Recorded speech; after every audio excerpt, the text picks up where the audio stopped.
அந்த பிறவிகளாக செய்த தவங்களாலும் சீன பாப்பானாம் அவன் பாவங்களெல்லாம் குறைந்து போச்சு. சத்துவ குணம் வந்ததுனால அவரிடம் இருக்கின்ற பாபங்கள் எல்லாம் கொஞ்சம் அழிந்து போச்சு.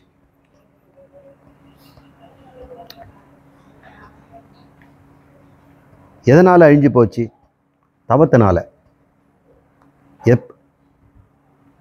கூடவே அவன் வீதராகினம் பற்றுகளையும் விட்டவனாக இருக்கிறான். வீதராகினம் அப்படின்னா வீதம்னா நீங்கியது, ராகம்னா பற்றுகள். பற்று நீங்கியவனாகவும் இருக்கிறான். அது எப்படி பற்று நீங்கியவனாக இருக்கிறான்னா, நீங்கள் நினச்சி பாருங்க, உங்ககிட்ட இருக்கக்கூடிய உடைமைகள் எல்லாம் பட்டியல் போடுங்க. சொத்து விவரங்கள் கேட்குறாங்க இல்லையா? அப்புறம் உங்களோட உடன்பிறப்புகள், உறவுகள் அதெல்லாம் சென்சஸில் கொடுக்குறாங்கல்ல, அந்த ஒரு சின்ன லிஸ்ட்டு போட்டு யாருக்கும் தெரியாமல் நீங்கள் ஒவ்வொருத்துக்கும் பின்னாடி முன்னாடியும் இது இல்லாமல் இருப்பேனா அப்படின்னு ஒரு கேள்வி கேளுங்க. 5 ஃபேன் இருக்குது வீட்டிலேருந்து வைங்க, இது இல்லாமல் இருப்பேனா அப்படின்னு போட்டு பாருங்கள். உங்களால் இருக்க முடியும்னா அதோடைய ராகம் முடிஞ்சு போச்சு.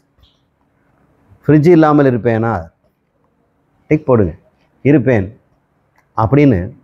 எத்தனை லிஸ்ட்டில் நீங்கள் கட் பண்ணீங்களோ அத்தனை பற்று விட்டுதுன்னு அர்த்தம். வீத ராகினம்.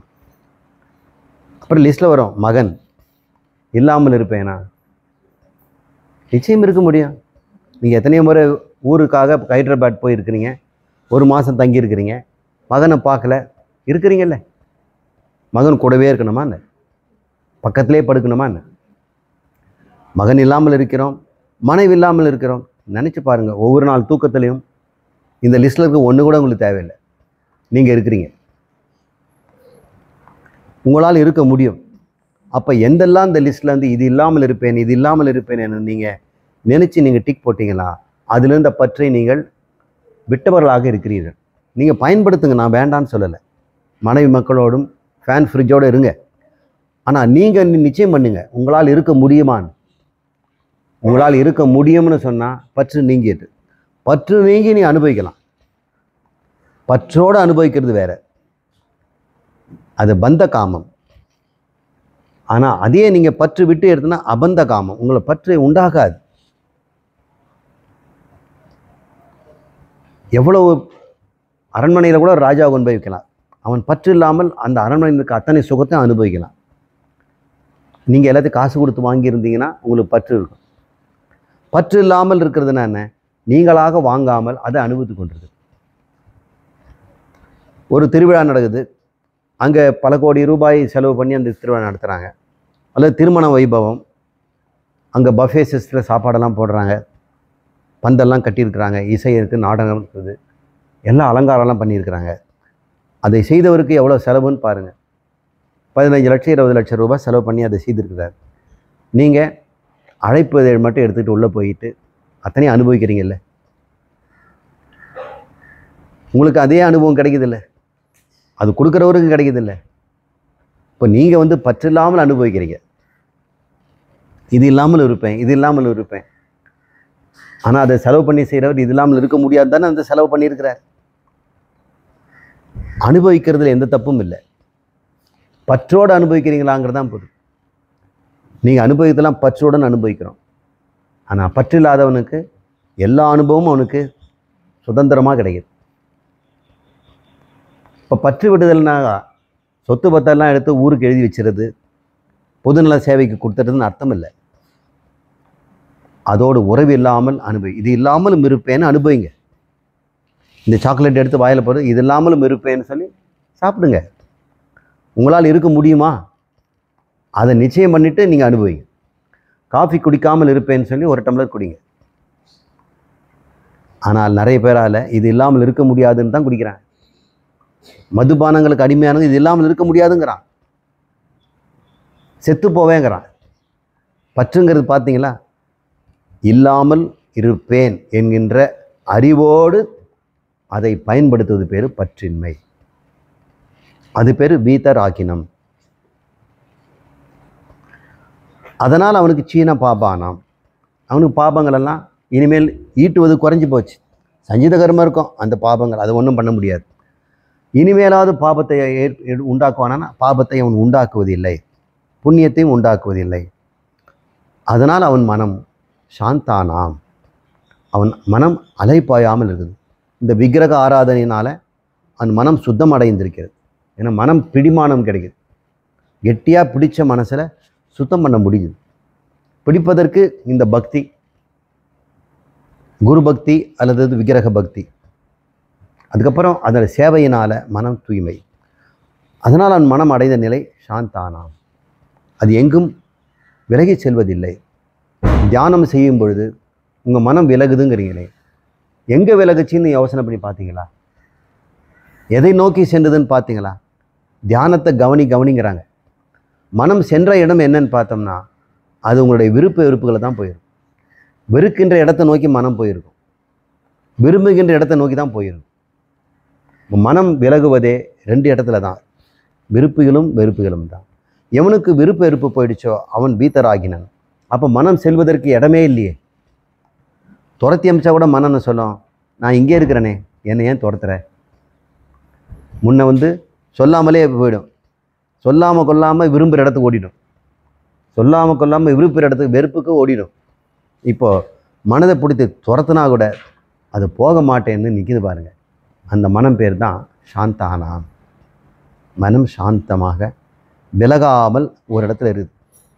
அந்த ஒரே இடத்துல இருக்குது பார்த்தீங்களா, அது சமாதானம்னு பேர். சம ஆதானம், ஒரே நிலைப்பாட்டில் அது இருந்து கொண்டிருக்கிறது. சாந்தானாம், சமாதானம், இதெல்லாம் ஒரே குவாலிட்டி தான். இந்த 4 வரப்பெற்றவன் முமுக்ஷு, அவன் இப்பொழுது அவனுக்கு ஒரே ஒரு நோக்கம்தான் இருக்கிறது, எனக்கு மோட்சம் வேணும். இது வரைக்கும் நான் சாதனையில் இருந்தேன், இப்போ சாத்திய நிலைக்கு என்னை கொண்டு போவது எப்படி? நான் இந்த பற்றை விடுவதை சாதனமாக தான் செய்துட்டு இருந்தேன். இயல்பாகவே பற்று இல்லாமல் இருக்க முடியுமா? இயல்பாகவே பாபம் இல்லாமல் இருக்க முடியுமா? இயல்பாகவே நான் சாந்தமாக இருக்க முடியுமா? அந்த இயல்பு சாந்தம், இயல்பு இந்த ராகம் இன்மை, இதெல்லாம் எனக்கு இயல்பாக வரணும். அது பேர் மோட்சம். முன்ன பாடுபட்டு தேடினேன், இப்போ பாடு இல்லாமல் எனக்கே இருக்க வேண்டும், என் இயல்பாக இருப்பேன். அது பேர் முமுட்சுத்துவம். இது எப்படி கிடைக்கும்? அவங்களுக்காக இந்த புக் எழுதியிருக்கிறேன் அப்படின்னு அவர் சொல்கிறார். தன்னை அறிவதால் தான் இதெல்லாம் கிடைக்கும். இதற்கு என்ன சாதனம்? இப்போ மோட்சம்னு சொல்கிறீங்களே, இது என்ன சாதனம்? அது 2வதுல சொல்கிறார். 37 அல்லது 38வது பக்கமாக இருக்கும். போதோ அந்நிய சாதனம் ஏப்யோஹி சாக்ஷாத் மோக்ஷ ஏக சாதனம் பாகஸ்ய வன்னிவத் ஞானம் வினா மோக்ஷோஹோ ந சித்தியதி. இந்த பாடலில் ஒவ்வொன்றுத்துலேயும் சங்கரர் ஒரு உதாகரணம் தருவார் அல்லது திருஷ்டாந்தம் ஒன்று கொடுப்பார். இந்த புக்கிலே ஒரு அற்புதமானது, ஒவ்வொரு ஸ்லோகத்துலேயும் ஒரு உதாரணம் கொடுக்காமல் இருக்க மாட்டார். இங்கே சொல்கிறார்,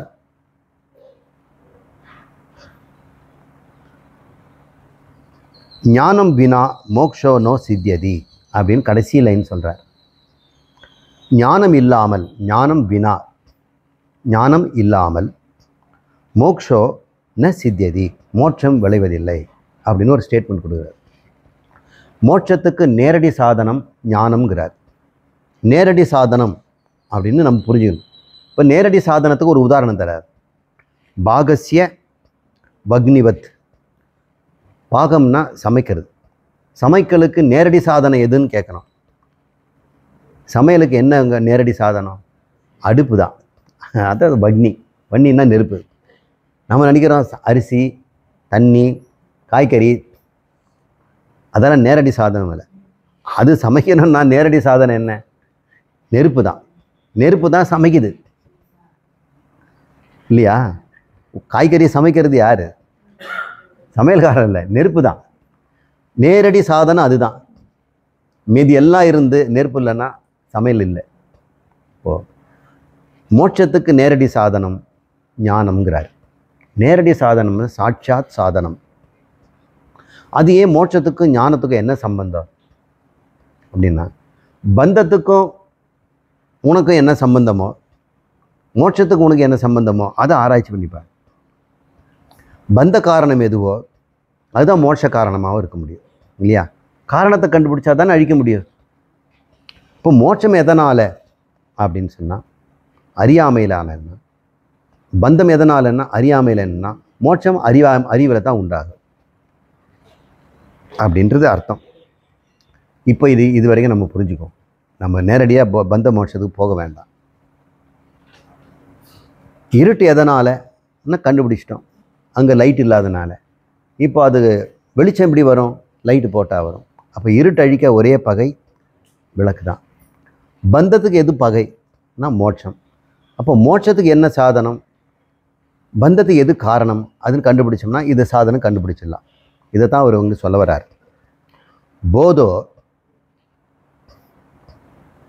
அந்நிய, இந்த ஞானத்திற்கு வேறாக, போதோ அந்நியன்னா ஞானத்துக்கு வேறாக, சாதனோபியோகி வேறு சாதனங்கள் இல்லை அப்படிங்கிறார். போதோ அந்நிய சாதனோபியோகி சாக்ஷாத் மோட்ச ஏக சாதனம். இந்த சாக்ஷாத்னா நேரடி, நேரடினா சாக்ஷாத். போதம் தான் சாதனம், வேறு அந்நிய சாதனம் இல்லை. எப்படி? பாகசிய வன்னிவத்து,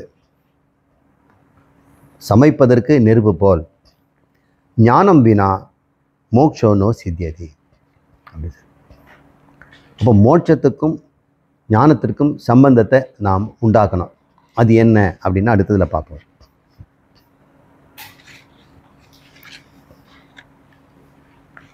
இன்னொரு உதாரணம் தரார்.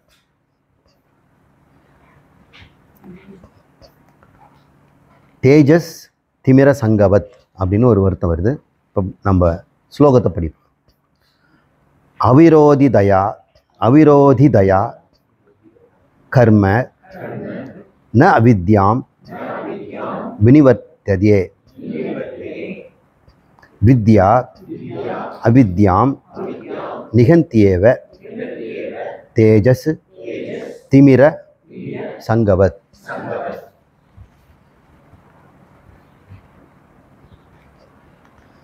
இந்த கர்மங்களெல்லாம் அவித்யாவினால் தூண்டப்படுகிறது அப்படின்னு ஒரு ஸ்டேட்மெண்ட் கொடுக்குறார். கர்மம்னா நம்முடைய செயல். என்ன செயல்? நம்ம என்ன செயல் செய்தோம்? ஞான கர்மம், கர்ம கர்மம், போக கர்மம். இந்த 3 கர்மங்கள் தான் நம்ம செய்துட்ருக்கோம். இந்த 3ஐயும் நூலில் இல்லை, நாம் பொதுவாக இதை நம்ம புரிஞ்சுக்கிட்டோம். அகங்காரம் என்ன செயல் செய்கிறது? அறிகிறது, செயல்படுகிறது, உணர்கிறது. இந்த 3 தவிர அது வேறு வேலையே அதுக்கு இல்லை. இதை கர்மம்னு சொல்கிறோம். இந்த கர்மங்கள் எதனால் உண்டாகுதுன்னா அவித்யாம் உண்டாகிறது அப்படின்னு சொல்கிறார். இந்த கர்மங்கள் அவித்யை போக்காது அப்படின்னு சொல்கிறார். இந்த அகங்காரமே அறியாமைன்னு சொல்லிட்டோம். அகங்காரம்தான் அறியாமைன்னு சொல்லிட்டோம். எந்த அறியாமை? தன்னை பற்றியும் அறியாமை, உலகத்தை பற்றியும் அறியாமை. இந்த அகங்காரம் இப்போ என்ன செய்யுது? தன்னை பற்றி அறிஞ்சுக்கணும், அது இப்போ செய்யலை. இப்போ மும்முட்சோனா அதை செய்ய போகுது. ஆனால் அனுதினமும் என்ன செய்யுது இந்த அகங்காரம்னா? கர்மங்களிலே ஈடுபடுது. ஞான கர்ம போகத்தில் ஈடுபட்டு கொண்டே இருக்கிறது. இதை நம்ம கர்மங்கிற போகிறோம். ஓயாமல் இதில் ஈடுபட்டு கொண்டே இருக்கிறது. இதை நீக்கணும்னா என்ன பண்ணுறது? கர்மத்தை நீக்கணும்னா அகங்காரத்தை நீக்கணும். அகங்காரத்தை நீக்கிறதுனா என்ன அர்த்தம்? அவித்யாவை நீக்கிறதுன்னு அர்த்தம். அவித்யாவுக்கு நீக்கிறதுக்கு என்ன வேணும்? வித்யா வேணும். இப்போ எங்கே வந்து நின்றுட்டு பார்த்தீங்களா? கர்மத்தை நீக்குவதற்கு ஞானம் வேணுங்கிறோம். கர்மமே கர்மத்தை நீக்குமா? அது நீக்காது. மேலும் மேலும் கர்மத்தை தான் கொடுக்கும். கர்மங்களால் எதனால் உண்டாகிறதோ அதை நீக்கணும்னா கர்மம் நீங்கும். அப்போ அவிரோதிதயா கர்ம ந அவித்யாம் வினிவர்த்ததே. வித்யா அவித்யாம் நிகந்தியேவ தேஜஸ் திமிர சங்கவத்து அப்படி சொல்கிறார். யாகம் செய்வது போன்ற கர்மங்கள் அறியாமைக்கு விரோதமாக இல்லாமையால் அறியாமை கெடுக்க மாட்டா அப்படின்னு தான் சொல்கிறார். அவிரோதி தயா, அது விரோதம் இல்லை. அவிரோதினா விரோதம் இல்லை. கர்ம ந வித்யாம், கர்மங்களால் அறியாமை நீங்காது அப்படின்னு சொல்கிறார். ஏன்னா அதுக்கு விரோதி இல்லை. ஒன்றை நீக்கணும்னா அதுக்கு எதிர் விரோதி தான் வேணும். நெருப்பை அணைக்கணும்னா நமக்கு தண்ணீரை தான் போடணும். இருட்டை நீக்கணும்னா வெளிச்சம்தான் போடணும். அதுக்கு விரோதி. இப்போது அறியாமைக்கு விரோதி எது அப்படின்னு கேட்டால் கர்மமா அப்படி கேட்டால் அங்கேருந்தாயே அது பிறகுது. அறியாமையிலேருந்து தான் கர்மமே பிறகுது. எப்படி கர்மம் அழிக்கும்? அப்போது கர்மம் முன்னாடி இருந்தால் தானே அறியாமையை அழிக்க முடியும். இது கர்மம் அறியாமைக்கு பின்னாடியிலே வருது. எனக்கு புரியல சார், அறியாமைக்கும் கர்மக்கும் என்ன சம்பந்தம்? கர்மம் என்றால் ஞான கர்ம போகம். இதை செய்வது யார்? அகங்காரி. அகங்காரியாக இதெல்லாம் செய்கிறான். அவனுக்கு தன்னை யாருன்னு தெரியல, அவித்யா. இப்போ அவித்யாவை நீக்கணும்னு சொன்னால் அவன் இந்த 3 திரும்ப திரும்ப செய்தால் போயிடுமா? அது போகாது. அப்போ அவித்யாவுக்கு நேரடி சாதனம், அதை அழிப்பதற்கு ஒரே ஒன்று வித்யா தான் அப்படின்னு சொல்கிறார். வித்யா அவித்யாம் நிகத்தியந்தே, 3வது வரி. ஞானம்தான் அஞ்ஞானத்தை போக்குகிறது. அப்போது ஒருவன் தன்னை பற்றிய அறிவினால்தான் தன்னிடம் இருக்கின்ற கர்மங்களை நீக்க முடியும். பகவான் ஒரு ஷார்ட்கட் சொல்கிறார்.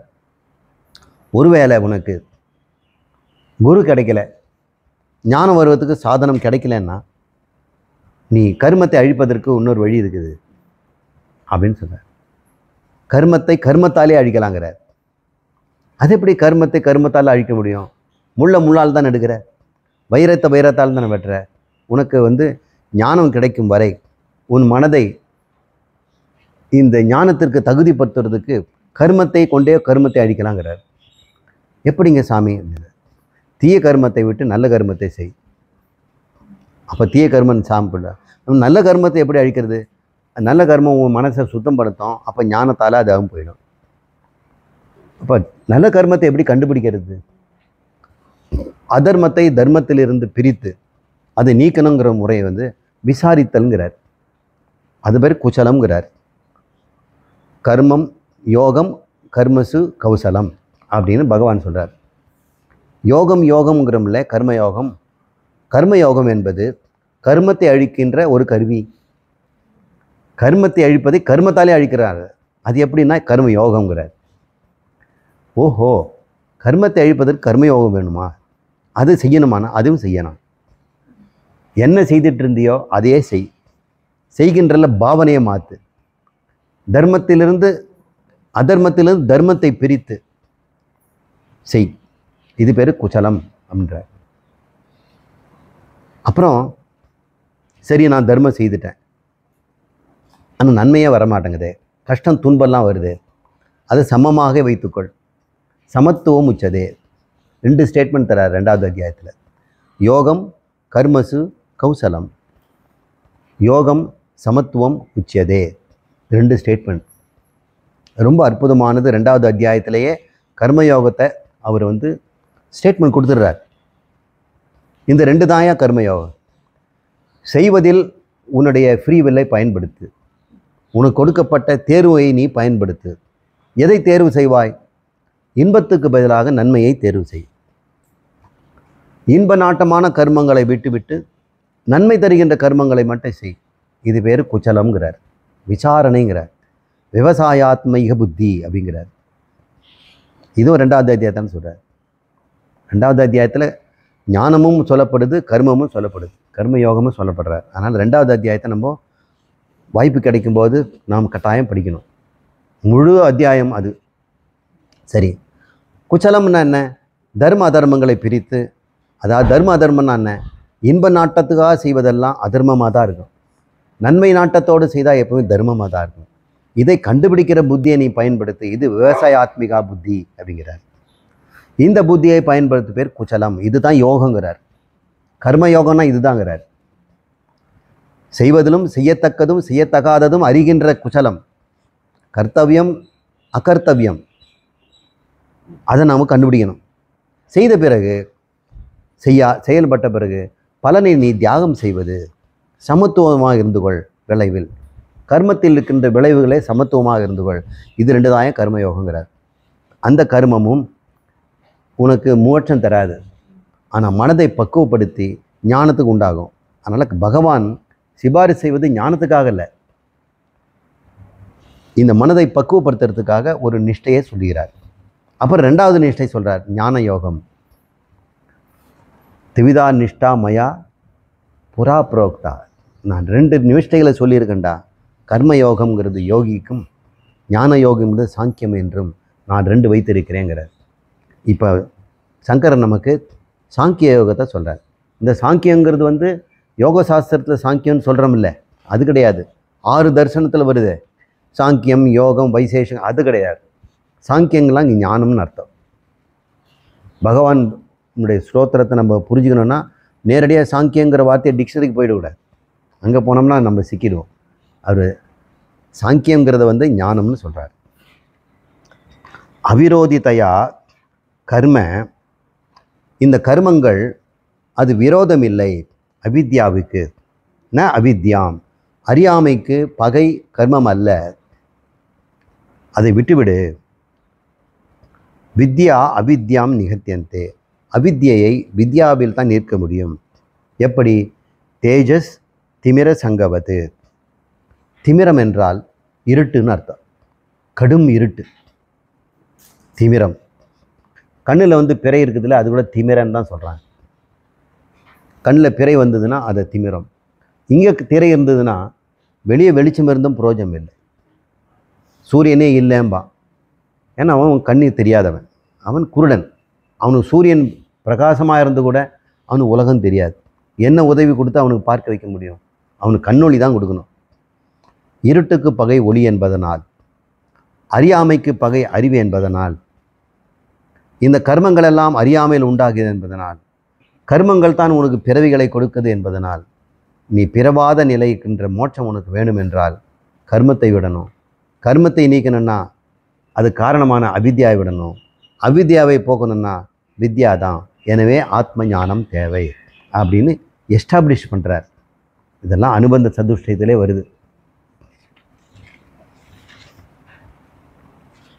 4வது ஸ்லோகம், 49வது பக்கம்.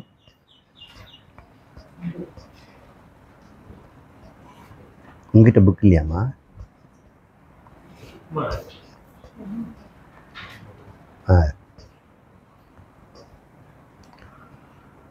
அவச்சின்ன இவ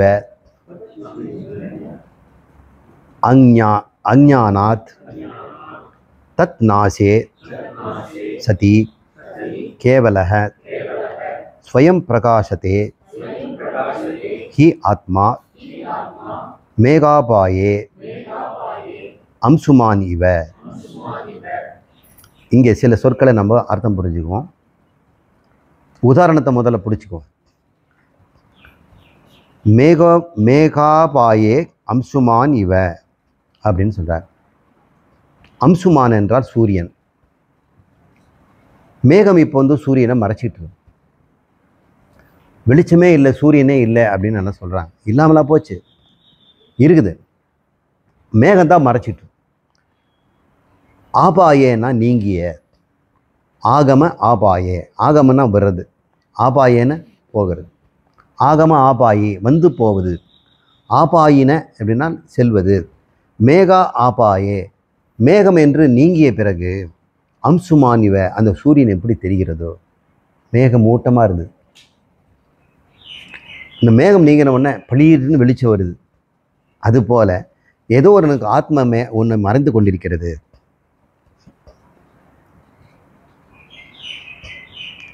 இந்த ஆத்மா சூரியனுக்கு ஒப்பாக சொல்லப்படுகிறது. ஸ்வயம் பிரகாச தேகி ஆத்மா, ஸ்வயம் பிரகாசமாக இருந்து கொண்டிருந்தாலும் ஆத்மா, அது நான் என்று சொல்லிக்கொண்டே இருந்தாலும் கூட இந்த அகங்காரங்கிற மேகம் மூடிக்கிட்டு இருக்குதான்.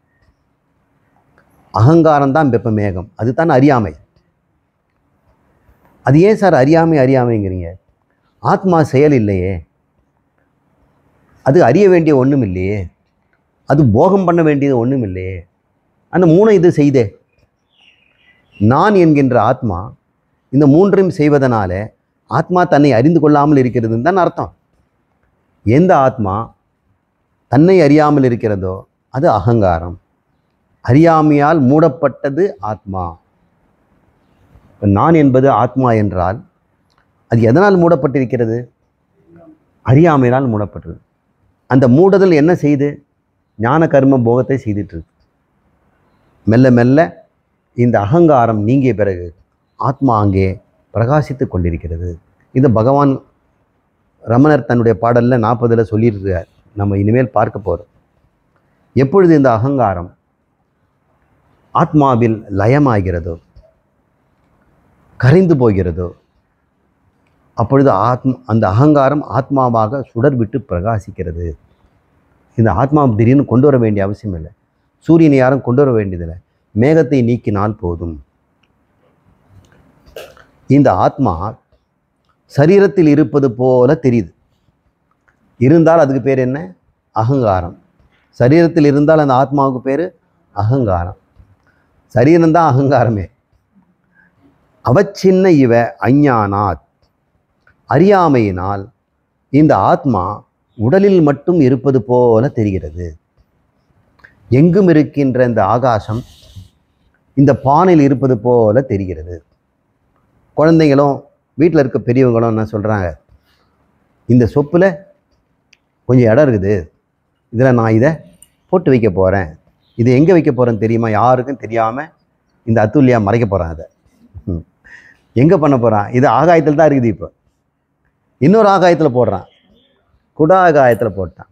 இப்போ காணா போயிடுச்சு. இன்னுமே இது ஆகாயத்தில் தான் இருக்குது. இது உள்ளே இருக்கிற ஆகாயமும் வெளியே இருக்க ஆகாயமும் ஒன்று தான். ஆனால் இந்த பொருள் வெளியே இருந்து உள்ளே போயிடுச்சான். இப்போ காணா போயிடுச்சு. இதுபோல் இந்த ஆத்மா எங்கும் இருக்கிறது. ஆனால் இதுக்குள்ளே இருக்கிற மாதிரி நமக்கு தெரியுது. இந்த ஆகாயம் எங்கு இருக்கின்ற ஆகாயம் குடத்துக்குள்ளும் இருக்கிறது. இதுவும் அதுவும் வேறு வேறு மாதிரி தெரியுது. இந்த ஆகாயம் குடத்தளவு தான் இருக்குது. இதுக்குள்ளே எவ்வளோ வைக்கலாங்க? இன்னும் ஒரு 5 ml 50 ml வைக்கலாம் இல்லையா?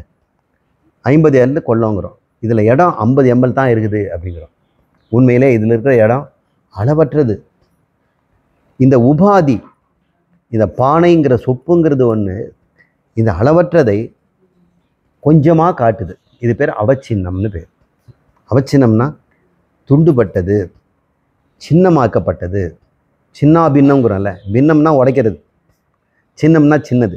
சிறிதாக உடைப்பார். இந்த கரும்பை சின்னதாக உடைச்சி கொடுன்னா அவன் சின்னா பின்னம் ஆகிட்டான். நம்ம என்ன தமிழ் என்ன சொல்லுவோம்? சின்னா பின்னம் பண்ணுறோம் பாரு. சின்னா பின்னம்னா, பின்னம்னா துண்டுபடுதல், சின்னம்னா சிறிதுன்னு அர்த்தம். அவச்சின்ன இவ, இந்த ஆத்மா துண்டுபட்டது போல, சிறிதாகது போல, இந்த உடம்பளவு இருப்பது போல இருக்குதே, அது அகங்காரம். அகங்காரம் தான் ஆத்மா. இப்போ அது அவச்சின்னம், உடம்பில் இருக்குது. உங்கள் அகங்காரம் உங்கள் உடம்புக்குள்ளே தானே இருக்குது. உங்கள் உடம்பாக இருக்கிறது. ஒரே ஆத்மா உடம்பு தோறும் துண்டு துண்டாக இருப்பது போல தெரிகிறது. இது அவச்சின்ன இவ, துண்டுபட்டது போல இருக்கிறது. எதனால்? அஞ்ஞானாத், அறியாமையினால். ஆத்மாவில் அறியாமை இருப்பதனால அது அகங்காரம் என்ற பெயரோடு உடம்பில் இருப்பது போல தெரிகிறது. போல தான் தெரிகிறது, உண்மையிலே இல்லை. இந்த அஞ்ஞானம் அழிந்து போனால் தன் நாசே, 2வது லைன், தன் நாசே சதி, ஒரு வேளை, சதினா ஒரு கால், இந்த அகங்காரம் அழிந்து போனால் அங்கே கேவல ஸ்வயம் பிரகாச ஆத்மா இருக்கிறது. ஹீனா தூ, உண்மையில் அங்கே நிச்சயமாக ஆத்மாதான் இருக்கிறது. எப்படி? உதாரணம் தராரு. மேகாபாயே அம்சுமான் இவ, மேகம் நீங்கிய சூரியன் போல் அங்கே ஆத்மா பிரகாசிக்கிறது. இந்த சுலோகத்தில் நம்ம என்ன தெரிஞ்சுக்க போகிறோம்? நான் அகங்காரம் என்ற ஒரு தன்மையால் இந்த சரீரத்தில் இருக்கிறேன். அகங்காரங்கிற தன்மையை மட்டும் விட்டால் அந்த நிமிஷமே நான் எங்கும் இருப்பவனாக இருக்கிறேன். அப்போ மோட்சத்துக்கும் பந்தத்துக்கும் காரணமாக இருப்பது இந்த அகங்காரம் தானே. அகங்காரம்தான் பந்தம், அகங்காரம்தான் மோட்சம். அகங்காரத்தில் என்ன மோட்சத்தை தருகிறது, அகங்காரத்தில் எது பந்தத்தை தருகிறது? கொஞ்சம் சொல்லுங்க. ஆமாம், அகங்காரத்துக்கு இப்போ என்ன வேணும்? ஞானம்தான் வேணும். அகங்காரத்துக்கிட்ட இப்போ ஏற்கனவே அஞ்ஞானம் கொடி கொண்டு இருக்கிறது. அந்த அஞ்ஞானம் தான் அகங்காரம் தான் அஞ்ஞானம். அதை சரீரம் அளவு துண்டுபட்டதாக அதை வெட்டி வச்சிருக்குது. அப்போ நாம் சரீரத்துக்குள்ளேருந்து என்னை காப்பாற்றுங்கன்னு கேட்டால் என்ன அர்த்தம்? என் உள்ளத்துலேருந்து என்னை விடுபடுங்க, இந்த உடம்புலேருந்து என்னை விடுபடணும்.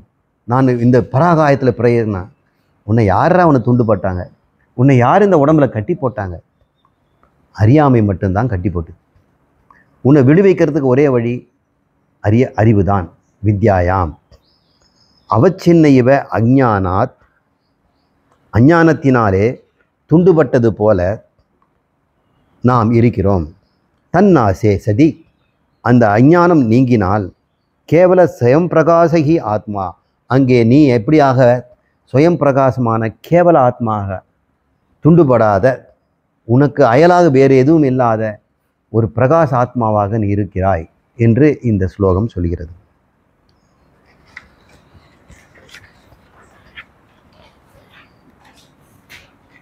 ஐந்தாவது ஸ்லோகம். இந்த அஞ்ஞானம் என்ன ஆகிறதுன்னு பார்க்குறேன். இந்த ஞானம் என் அஞ்ஞானத்தை நீக்குது. இதுக்கு ஒரு உதாரணம் தரார்.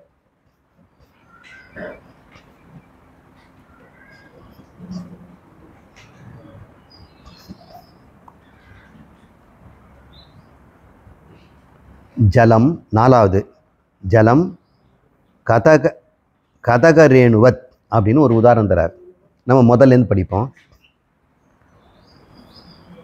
அஞ்ஞான கலுஷம் ஜீவம் ஞான அபியாசாத் வினிர்மலம் கிருத்வா ஞானம் ஸ்வயம் நஷ்யேத் ஜலம் கதகரேணுவத். ஒரு உதாரணம் தரார். இந்த தண்ணீர், கிணத்து தண்ணீர் ரொம்ப அழுக்காக இருக்கான், கலங்கலாக இருக்குது, குடிக்க முடியல. சில சமயத்தில் குழாயில் வர தண்ணீரும் கலங்கலாக வந்திருக்கலாம். அந்த கலங்கிய அழுக்கு நீர்ந்த தண்ணியை நாம் சுத்தப்படுத்தணும்னா அதுக்கு கதகரேணு அப்படின்னு தேத்தாங்கொட்டையை போடுவாங்களாம். தேத்தாங்கொட்டைன்னு ஒரு கொட்டை இருக்குது. அது ஆத்தங்கரையில் அந்த மரம் நிறைய வளர்ந்துருக்கும். அந்த மரத்தினுடைய கொட்டையை அது சோப்பு நட்டுன்னு சொல்லுவாங்க. நான் அதை பயன்படுத்தியிருக்கிறேன். மைசூர் பக்கத்தில் ஒரு உள்ள கிராமம் இருக்குது. அந்த கிராமத்துக்கு இப்போ வன பிரதேசம் அதை நிறுத்திட்டாங்க. அங்கே வீரப்பன் ஒரு காலத்தில் அங்கே மறைஞ்சி வாழ்ந்த அந்த கிராமம். இப்போ அதுக்கு போகிறதுக்கு நம்ம பெர்மிஷன் வாங்கினார். நானும் இன்ஜினியர் சுவாமியார்களும் அங்கே ஒரு நதி ஓடிட்டுருக்கு. அந்த நதிக்கரையில் குளிக்கணும் அப்படின்னாரு. எல்லாம் சட்டையெல்லாம் கலந்துச்சிட்டு நாங்கள் 2 பேரும் சோப்பு நட்டு, அந்த மரம் அங்கே மரத்துக்கிட்டே இருக்குது, அதை கட்டி போட்டு இடிக்க சொன்னார். இடித்து சொன்னேன். அப்படியே குழன்ட்டு அப்படியே சோப்பு மாதிரி ஆயிடுச்சு. உடம்பெல்லாம் பூசுங்க அப்படின்னு சொன்னார். அவருக்கும் பூசி விட்டேன், நானும் பூசிக்கிட்டேன். 2 பேரும் ஆற்றுல எல்லாம் குளிச்சுட்டு அப்புறம் அங்கே சாமி கும்பிட்டுட்டு அப்புறம் திரும்பிட்டோம். அந்த தேத்தாங்கொட்டை பொடி பண்ணி பவுடர் பண்ணுவாங்க. சில சமயத்தில் இந்த முருங்கை விதையை கூட பொடியாக்கி கிணத்து தண்ணியில் போட்டுட்டோம்னா கொஞ்ச நேரத்தில் தண்ணி அப்படியே செட்டில் ஆகிடுமா, கிறிஸ்டல் கிளியர் ஆகிடும். எங்கே போயிடும்? இந்த தேத்தாங்கொட்டை என்ன பண்ணோம், இந்த அழுக்கையும் சேர்த்துக்கிட்டு ஒன்றா கூடி 2ம் போயிடுமோ. அந்த தண்ணிகளை தான் இருக்கும், ஆனால் அது கீழே படிஞ்சிடும். இது ப்ரிசிபிட்டேஷனுங்கிறோம். கெமிஸ்ட்ரியில் படிக்கிறோம், இது ப்ரிசிபிட்டேஷன். அதுக்கப்புறம் ப்ரிசிபிட்டேட்டை சென்ட்ரிஃபியூஜ் பண்ணிட்டோம்னா கிளியர் சொல்யூஷன் கிடைக்குது. கெமிஸ்ட்ரி ப்ரொஃபஸர் இருக்கிறார். ஒரு தண்ணியில் இந்த செட்டில்மெண்ட் வேணும்னா அதுக்கு உண்டான செட்டில் பண்ணக்கூடிய ஒரு பொருள் கொலாய்டல் பார்ட்டிகளை போடுவோம். கரைஞ்சிருக்குது, தண்ணியில் அந்த அழுக்கு கரைஞ்சிருக்குது. இதை கரையாதபடி என்னக்குன்னா நீக்கிடலாம். அதுக்கு ப்ரிசிபிட்டேட் பண்ணுறதுக்கு ஒரு கொலாய்டல் பார்ட்டிகளை போடுறோம். அந்த கொலாய்டை போட்ட உடனே அந்த தண்ணியில் கரைஞ்சிருக்கக்கூடிய அந்த சால்ட்டு எல்லாமே இந்த கொலாய்டோட ஒட்டிக்கும். நல்ல ஹை ஸ்பீட் சென்ட்ரிஃபிகேஷன் கொடுத்த உடனே கொலாய்டோடு சேர்த்து அந்த அழுக்கம் அதோடு சேர்ந்து போயிடும். கிளியர் சொல்யூஷன் சூப்பர் நேட்டன்ட் அப்படின்னு சொல்லுவோம். இதெல்லாம் கெமிஸ்ட்ரியில் நம்ம செய்திருப்போம். அந்த உதாரணத்தை சொல்கிறார். இந்த ஞானங்கிறது அஞ்ஞானத்தோடு கலந்து ரெண்டும் அழிஞ்சு போயிடுமா, ஆத்மா சுத்தமாக நிற்குமா சொல்கிறாரு. அஜ்ஞான கலுஷம் ஜீவம் ஞான பிரகாசயாத் வினிர்மலம் கிருத்வா ஞானம் ஸ்வயம் நஷ்யேத் ஜலம் கதகரேணுவத் அப்படிங்கிறார். அறியாமை என்கின்ற கரைப்பட்ட ஜீவனை ஞானமானது அபியாசத்தால் சுத்தம் செய்துவிட்டு தானும் அகன்று விடுகிறது. தேத்தாங்கொட்டை தூள் குடிநீரை சுத்தம் செய்துவிட்டு அதுவும் அகலுவது போல. இதுக்கு என்ன அர்த்தம்ங்கிறத நம்ம பார்ப்போம். பிரிஸ்க் ஆயிடலாம்.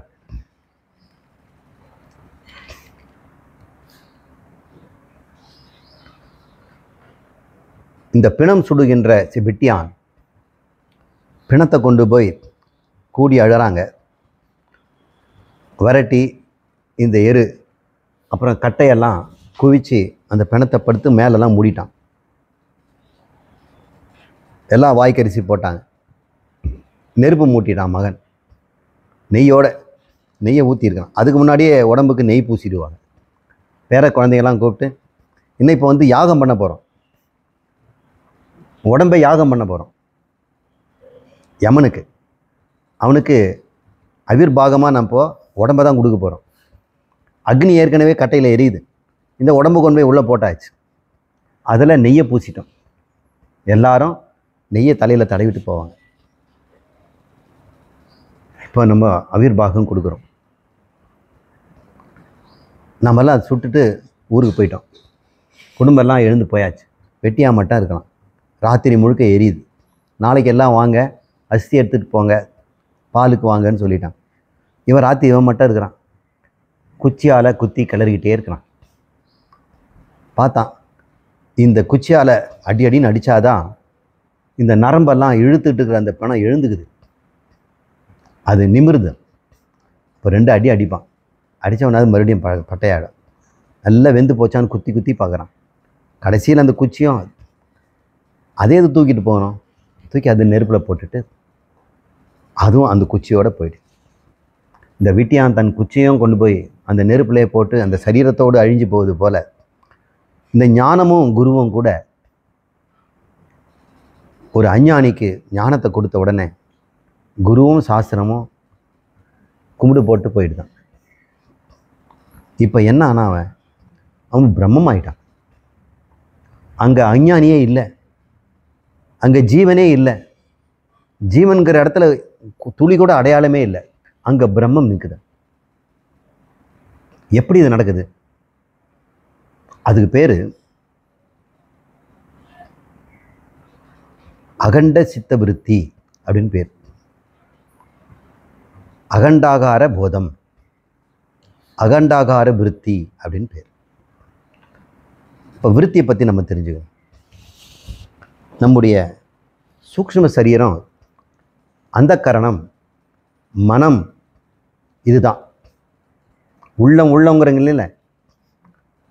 உங்களுக்குள்ளே இருக்கக்கூடிய சரீரத்தில் இருந்துட்டு கண்ணையும் காதையும் பயன்படுத்தி நாக்கையும் பயன்படுத்தி சுவையான உணவை சாப்பிட்டு உலகத்தில் பேசி விளையாடிக்கிட்டு இருக்குதே, அதை நான் வெளியே பிடிக்கிட்டேன். இப்போ ஒரு ஆவி, இவன் சொர்க்க நரகத்துக்கு போகணும், இன்னொரு சரீரம் எடுக்கணும். நான் சரீரம் கொடுக்காம பிடிச்சி வச்சுட்டேன். ஒரு ஆவியை பிடிச்சி வச்சுருக்கேன். இவன் கேட்குறான் என்ன, ஐயா எனக்கு உடம்பு கொடுங்க, இருடா கிளாஸ் முடிஞ்ச உடனே தரேன். விட்ட உடனே என்ன போக போகிறான்?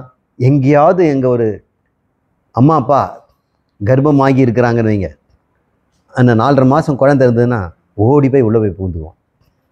இப்போ நான் பிடிச்சி வச்சுருக்கிறேன். இல்லைன்னா பித்திருலோகத்தில் எனக்கு ரெஸ்ட்டு கொடுக்குறாங்க, விடுங்க சாமி, நான் போய் படுத்துக்கிறேங்கிறான்.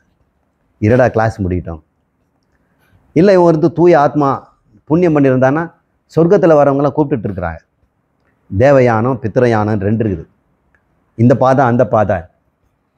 அங்கேயே நான் போகலை. இப்போ இவனுக்கு எத்தனை கதி இருக்குது?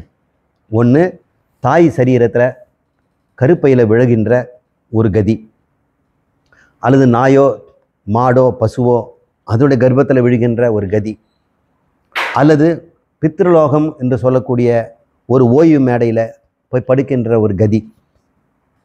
இன்னொன்று தேவயானம், தேவர்கள் உலகம், அங்கே போகிறதுக்கும் கொஞ்சம் பேர் கூப்பிட்றாங்க. இன்னொன்று சத்தியலோகம் இருக்குது. ஒருவேளை இவன் உபாசனையெல்லாம் பண்ணியிருக்கிறான், கர்மயோகம் செய்திருக்கிறான், உபாசனையும் தியானமும் பக்தியும் பண்ணியிருக்கிறான்னா இவனுக்கு சத்தியலோகம் இருக்குது. அது அர்ச்சிஸ் மார்க்கங்கிறான். இப்போ இவனுக்கு நிறைய கதி இருக்குது. ஞானிக்கு கதியே இல்லை. ஏன்னா அவனுக்கு இந்த சரீரமே காணும். சரீரம் இருக்கிற வரைக்கும் தான் கதி. ஞானி அகதி. நம்ம அகதின்னா நம்ம திட்டுறோம், ஞானி தான் அகதி. உண்மையால் அவனுக்கு கதியே கிடையாது. இந்த கதிக்கு போகிறவனே நான் பிடிச்சி வச்சிருக்கிறேன். இப்போ இவன் கேட்குறான், எனக்கு சாமி விடுங்க, எனக்கு சரீரம் வேணும். தேவ சரீரமோ திரியங்குன்னு சொல்லக்கூடிய இந்த மிருக சரீரமோ மனித சரீரம் நர சரீரமோ எனக்கு கொடுங்க அப்படிங்கிறான். கிளாஸ் முடித்தவனே அனுப்புகிறேன்ப்பா அப்படிங்கிறான். இப்போ இவன்கிட்ட இந்த கதிக்கு காரணம் என்ன? புண்ணியம் பாவம் தானே. இந்த புண்ணியம் பாவம் விட்ட உடனே இழுத்துட்டு போகுதுங்க. அதுவே இழுத்துட்டு போகுது. இந்த சொரக்காய்க்கு கல் கட்டினோம்னா தண்ணியில் முழுகிடுது, விட்டோம்னா மேலே போயிடுது. இந்த ஹீலியம் பலூன் விட்டோம்னா மேலே போயிடும், கல் கட்டினா கீழே இருக்கும். இந்த சரீரமும் புண்ணியங்கிற பலூன்னால் மேலே போயிடும், பாபங்கிறதுனால நரகத்துக்கு போயிடும். பாப புண்ணியம் 2 இருந்ததுன்னா இங்கேயே சுத்தம், இங்கேயே ஒரு பித்ருலோகத்தை சுத்தம். அதுவும் இல்லை, தற்கொலை பண்ணிக்கிச்சின்னா இங்கே பிரேதமாக இங்கே சுற்றிட்டு இருக்கும், இங்கே எங்கேயாவது இங்கே சுற்றிட்டு இருக்கு, கண்ணுக்கு தெரியாது. இவனுக்கு ஏதாவது சாப்பிட வேணும்ல, அவன் மனுஷன் தானே. செடி கொடிகளில் பிராணசக்தி இருந்ததுன்னா அதில் ஒட்டிக்கிட்டு அப்படியே இருப்பான், பழத்தில் இருப்பான். இதெல்லாம் சொல்லுவான், பஞ்சாக்னி வித்யாவில் இப்படிலாம் சொல்லப்படுது. பிறப்பு எடுக்கிறதுக்காக மேலேருந்து வந்து தானியத்தில் போய் ஒட்டிகிட்டு இருப்பான், பழத்தில் ஒட்டிகிட்டு இருப்பான். அல்ல ஒரு குருநாதர்கிட்ட ஒரு பழம் கொடுத்தாருங்க, அதை சாப்பிட்டோன்னே கர்ப்பமாச்சு எனக்கு. சில பேர் சொல்லுவாங்க, அப்படி தானே வியாசர் கர்ப்பம் கொடுத்தாரு பாண்டுகள்லாம். பழ ரூபமாகவோ கனி ரூபமாக கூட கொடுக்கலாம். ஒரு நெல்லிக்கனியில் அல்லது எலும்பிச்சங்கனியில் ஒரு ஜீவனை பிடிச்சி சாமியை பிடிச்சி கொடுத்துருவார். இதை நீங்கள் சாப்பிடுங்க, வீட்டில் வச்சுக்கோங்க, விபூதியை சாப்பிடுங்க. விபூதி வழியாக அவன் உள்ளே போயிடுவான். இப்போ நான் வந்து அகண்டாகார விருத்தியை சொல்கிறதுக்கு இவனை பிடிச்சி வச்சிருக்கிறேன். இவன் முழுக்க என்ன இருக்குது? இவன் மனம், உள்ளந்தானே இப்போ பிறக்க போகுது. இவன் தான் சரீரம் இல்லையே, உள்ளே இருக்கிற உள்ளம் இருக்குது. இவங்கிட்ட இங்கே பாருங்கள் எவ்வளோ நரம்புகள் இருக்குது. இது அத்தனையே நாடி. இது பேர் நாடிகள்னு பேர். உள்ளுக்குள்ள ஒரு மெயின் நாடி இருக்குது. அந்த நாடி சுஷும்னா நாடின்னு பேர். அந்த நாடி இரண்ய கர்ப்பனோட நேராக கலந்துருக்கு. ஒரு நெல்லிய கயிறு போகுது, சில்வர் லைனுங்கிறாங்க. எல்லாம் இந்த திபெத் மாங்கெல்லாம் அதெல்லாம் பேர் வச்சுருக்கிறாங்க. அது எல்லாருக்கும் இப்போவும் கூட கனெக்டட் தான். நம்ம எல்லாமே இரண்ய கர்ப்பன்கிற பரமேஸ்வரனோடு, இதுதான் பரமேஸ்வரன் வைங்க, பெரிய ஒரு வலை. இந்த நூலெல்லாம் சூத்திரம், அதனால் இவன் இந்த சூத்திரமாக இருக்கிறதுனால சூத்திராத்மான்னு பேர். பரமேஸ்வரன். இதில் இருக்கிற ஒவ்வொரு நாட்டம் ஒரு ஜீவன். இது சின்னதாக மைன்யூட் ஆக்கி இங்கே பாருங்கள், இந்த பெரிய வலை பின்னல் இதுதான் பரமேஸ்வரன், சூத்திராத்மா, இரண்ய கர்ப்பன், பிரஜாபதி, கணபதி, விநாயகர், எந்த பேர் வேணால் கொடுத்துக்கலாம். அவர் இந்த ஒரு சரீரமோ இன்னொரு சரீரமோ சண்டை போட்டுக்கலாம், நீ வேற நான் வேறன். ஆனால் நான் வேற ஈஸ்வரன் வேறன்னு சொல்ல முடியுமா? மரங்கள் சண்டை போடலாம், நீ வேப்ப மரம் கசப்பு, நான் மலாமரம், நான் பலாமரம் அப்படின்னு சண்டை போட்டுக்கலாம். ஆனால் வனத்துக்கு சண்டை போட முடியுமா? நீ வேற நான் வேறன்னு ஒரு மரம் காடை கூட சண்டை போட முடியுமா? காடே நீ வேற நான் வேறன்னு சொல்ல முடியுமா? முடியாது. காடு தான் பரமேஸ்வரன், ஜீவர்கள்லாம் ஒரு மரம். மரங்களை சண்டை போடலாமே தவிர யாரும் இறைவனோட சண்டை போட முடியாது. இறைவனை விட்டு ஓடவே முடியாது. ஒரு மரம் இன்னொரு மரத்தை விட்டு ஓடலாம், அதனுடைய பழம் எங்கேயோ விழுந்து அங்கே போய் முளைக்கலாம். ஆனால் வனத்தை விட்டு நான் பிரிவதில்லை. தயவுசெய்து இறைவன்கிட்டே நான் பிரிஞ்சிட்டேன், நான் இறைவனை நாடுகிறேன்னு கேட்காதீங்க. அம்மா இடுப்பில் உட்காந்துக்கிட்டே அம்மா அடிக்கிற மாதிரி தான் அது. குழந்தைங்க என்ன விடுங்குது, விட்டால் கீழே விழுந்துடும். இந்த இவன்கிட்ட அனாதி காலத்திலேருந்து இந்த உள்ளம் முழுக்க இந்த நரம்புகள் எல்லாம் ஒவ்வொரு விருத்திகள், ஒவ்வொரு எண்ணங்கள், அனந்த கோடி எண்ணங்களால் இவன் உள்ளமாக இருக்கிறான். எண்ணத்தின் கூட்டம் தானே ஜீவன். எண்ணமெல்லாம் போயிட்டாக்கா இந்த நாடிகள் எல்லாம் ஒன்று ஒன்றா மறைஞ்சு போயிடும். இது நாடிகளை மறைக்கிறது தான் முடியுமா? எண்ணங்கள் 1000 கோடி பறந்துக்கிட்டே இருக்குதே.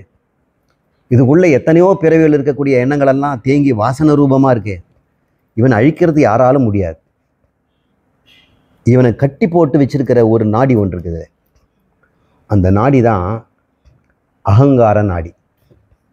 ஒரு நாடி ஒன்று இருக்குது. அதில் எப்போவுமே அந்த எண்ணங்கள் ஓடிக்கிட்டே இருக்குது. நான் இருக்கிறேன், நான் இருக்கிறேன், நான் இருக்கிறேன். அது பேர் அகங்காரம்னு பேர். அதை பௌத்தர்கள் ஆலய விஞ்ஞானம்ங்கிறாங்க, சந்தான விஞ்ஞானங்கிறாங்க. தொடர்ச்சியாக இருக்குதான் அனாதி காலத்திலேருந்து. அது நான் இருக்கிறேன், நான் சரீரம், எனது உடைமை, இதெல்லாம் நான் அப்படின்ற ஒரு எண்ணம் இருந்துக்கிட்டே இருக்குது. அந்த எண்ணம் தான் மூல வித்யா, நான் இருக்கிறேங்கிற எண்ணம். அது நான் இருக்கிறேங்கிறது என்ன சொல்லும்? எங்கே இருக்கிறேன்னு சொல்லி ஆகணும் இல்லை. அப்போ கட்டாயம் என்ன சொல்லும்? அந்த சரீரத்தை தான் சொல்லும். நான் இங்கே இருக்கிறேன்னு உள்ளத்தை சொல்லும். இந்த உள்ளத்தில் இருக்கிறேன், நான் உடலில் இருக்கிறேன்னு சொல்லும். இது தான் மித்யா, இது தான் அஞ்ஞானம். இப்போ குரு சொல்கிறார், நீ இந்த விருத்தி இல்லைடா, இதில் தருகின்ற ஒளி தான் நீ. இது ஜட விருத்தி. இதில் ஏதோ கரண்ட் பாயுது, பிராணன் ஓடிட்டு இருக்கு. இந்த பிராணன் ஓடுறதுனால நீ ஒரு உருவோடு இருக்கிற. ஆனால் இது முழுக்க நிரம்பி இருப்பது என்ன? ஆத்மா. அது சர்வகதம், எங்கும் வியாபித்திருக்கின்ற அந்த விஷ்ணு, அந்த விபு, அவன் தான் உங்களுக்குள்ளேயே இதுக்குள்ளேயே இருக்கிறான். இன்னொருத்தருக்குள்ளேயும் இதுதான் இருக்கிறான். அவன் உள்ளுக்குள்ளே இருக்கும் பொழுது, பிரகாசிக்கும் பொழுது, முதல்ல சொன்னாலே ஆரம்பத்தில் அந்த ஆத்மாவும் சரீரமும் சேரும் பொழுது என்ன தோன்றும்? நான் என்ற உணர்வு தோன்றும். அந்த நான் என்ற உணர்வு யாருக்கும் சொந்தம்? ஆத்மாவுக்கும் இல்லை, சரீரக்கும் இல்லை. ஆனால் சேரும் பொழுது உண்டாகுது. அந்த அவனைத்தான் இப்போ சொல்லிக் கொடுக்குறேன். அவன் எங்கே இருக்கிறான்? இங்கே இது முழுக்க இருக்கிறானா? ஒரு எண்ணத்தில் இருக்கிறான். ஏதோ ஒரு விருத்தி இங்கே வச்சுக்கோ, ஒரு ஒரு மென்மையான விருத்தி தெரியுதுங்களா? இதில் இது அழியாமல் அனந்த கோடி பிறவியாக நான் இருக்கிறேன்னு சொல்லி எல்லா விருத்திக்கும் உணவு கொடுத்துட்டு இதில் ஆத்மா பிரகாசித்து கொண்டிருக்கு. அந்த பிரகாசிக்கின்ற ஆத்மாவுக்கு அகங்காரம் பேர். இப்போ யார் இவன் பேர்? அகங்கார விருத்தி. இவனை வெட்டுனா போதும், இது மொத்தத்துக்கும் அழிவு. தன்னாசே சொல்கிறார். இப்போ இவன் தான் அகங்காரி. இவன் தன்னை நான் இருக்கிறேன், நான் சரீரம் அப்படின்னு சொல்லிட்டு இருக்கிறான். இப்போ தத்துவமசி ஞானத்தினால இந்த அகங்காரம் தன் சொரூபம் என்னன்னு கண்டுபிடிச்சிச்சு. தன்னை மித்தியான்னு கண்டுபிடிச்சிட்டு, தன்னை மித்தியான்னு கண்டுபிடிச்ச உடனே என்ன அர்த்தம் வருது? சத்தியமாகியது ஆத்மா, அதுவே நான். அகங்காரம் நாசமடைகிறது. இந்த நாசமடைகிறது பேர் அகண்டாகார விருத்தி. தன்னிடம் இப்போ என்னாச்சு? நான் இங்கும் இம்மாத்திரம் இருக்கிறேங்கிற கண்டாகார விருத்தி, அவச்சின்ன விருத்தி. துண்டுபட்ட விருத்தி. இப்போ என்ன பண்ணிட்டோம், நீ துண்டுபடாதவன்னு சொல்லியாச்சு. சொன்ன அடுத்த விடானியே அது நான் எங்கும் இருப்போன்னு ஒன்று அந்த விருத்தி போயிடுச்சு. இப்போ நான் என்ன பண்ணியிருக்கிறேன், விருத்தியை தான் நாசம் பண்ணியிருக்கிறேன், புது விருத்தியை உண்டாக்கலை. துண்டுபட்ட விருத்தியை நான் நீக்கிட்டேன். அகண்டாகார விருத்தி ஒன்று அங்கே எப்பொழுதும் ஜொலித்து கொண்டிருக்கிறது. தான் தான் தான். இப்போ இவனுக்கு எங்கே போவான், அகங்காரமே போச்சு. இவன் தானே கொண்டு போய் கிரகணிகளை ஒட்ட வச்சிருக்கிறான். அவன் துண்டுபட்ட உடனே இவன் சிதிலமடைந்து தனித்தனியாக போகிறான். இதுதான் விதேக முக்தியின் பேர். சரி, இப்போ இந்த அகங்காரம் துண்டுபடலை, ஆனால் அதுக்குள்ளே ஒரு விருத்தி வந்துடுச்சு, நான் துண்டுபடவில்லை என்ற எண்ணம். இப்போ அது வரைக்கும் இந்த சரீரத்தோடு இருப்பான். இது பேர் ஜீவன் முக்தி. நீங்கள்லாம் யார் இப்போ? ஜீவன் முக்தர்கள். இந்த விருத்தி உங்களுக்கு வந்து போச்சு, தத்துவமசி உங்களுக்கு புரிஞ்சு போச்சு. இந்த ஸ்தூல சரீரம் நாசான பிறகு இந்த சூக்ஷ்ம சரீரமுக்கு வேலையே இல்லை, பிராரப்தம் முடிஞ்சு போச்சு. இப்போ ஏற்கனவே தன்னை பிரம்மம்னு அறிந்திருப்பதனால இனிமேல் அது கட்டுப்பிடிக்கிறது நீங்கி போகும்போது நமக்கு விதேக முக்தின்னு சொல்கிறோம். இப்போ படிப்போம். அஞ்ஞான கலுஷம் ஜீவன். இந்த அஞ்ஞானத்தினாலே கட்டுப்பட்டவனாக உருவுடையவனாக இருக்கிறான் ஜீவன். ஞான அபியாசாத், இந்த சிரவண மனன நிதித்தியாசனம் மூணும் சேர்ந்தது ஞான அபியாசம்னு பேர். ஞான பயிற்சியினால் வினிர்மலம், அவன் அந்த அழுக்கு நீக்கப்பட்டவனாக அறிகிறான். எந்த அழுக்கு? நான் சரீரம் என்ற மூல வித்யா, அது நீக்கப்படுகிறான். கிருத்வா ஞானம் ஸ்வயம் நஷ்யேத். இந்த ஞானத்தினால், கிருத்துவானா அது ஞானம் பெற்றதினால் இந்த அகங்காரம் ஸ்வயம் நஷ்யேத், நசிந்து போகிறது. எப்படி? ஜலம் கதகரேணுவத். எப்படி இந்த சொல் வாக்கியம் என்ற தத்துவமசி என்ற வாக்கியம் அது ஒரு கதகரேணு, அது நான் சரீரம் என்ற எண்ணத்தோட கலந்து போயிடுச்சு. கலந்த உடனே என்னாச்சு? நான் அது என்று புரிந்து கொண்டது. நான் இது என்று சொல்லி கொண்டிருந்தது, நான் இது என்று சொல்லி கொண்டிருந்தது நான் அதுன்னு சொல்லுது. இப்போ என்ன பண்ணார் குரு? நான் இதுன்னு சொன்னதை நான் அதுன்னு சொல்ல வச்சேன். அகம் பிரம்மாஸ்மி, நான் அது. இது வரைக்கும் எத்தனை காலமாக இதுன்னு சொல்லிட்டு இருந்தானே, இந்த விஷயம் தெரியலையா எனக்கு? இதையே எனக்கு தெரியலன்றதுக்கு நம்ம என்ன சொல்ல முடியும்? தெரிஞ்சுக்கிட்டா முடிஞ்சு போச்சு.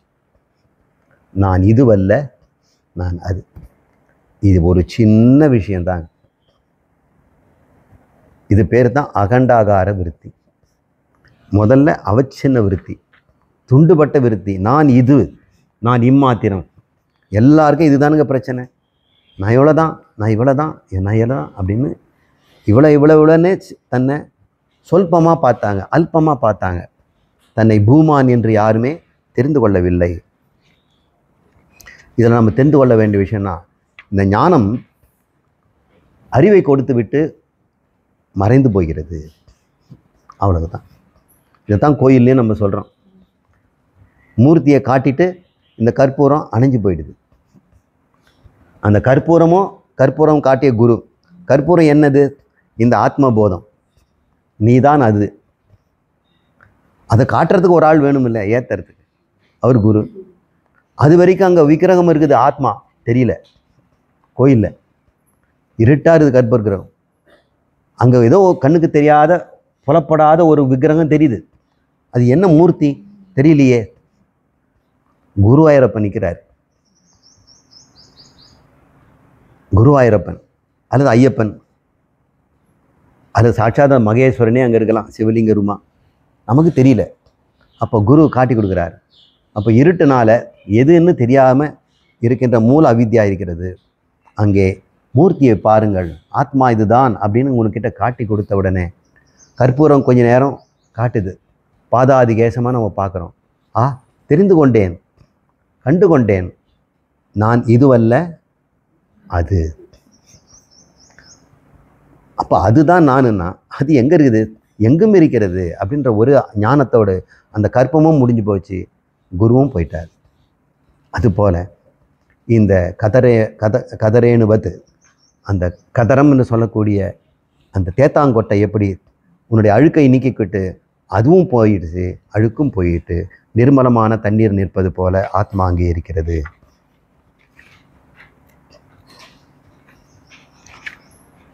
இந்த புத்தகத்தை நீங்கள் படிங்க, வேறு விளக்கங்கள்லாம் அங்கே இருக்கும். அது ஒரு வித்தியாசமான ஒரு விளக்கமாக இருக்கலாம், அதை நான் பின்பற்றலை. நான் முழுக்க முழுக்க வேறு மாதிரி பேசுகிறேன். 83வது பக்கம், 84வது, 7வது ஸ்லோகம், 6வதா?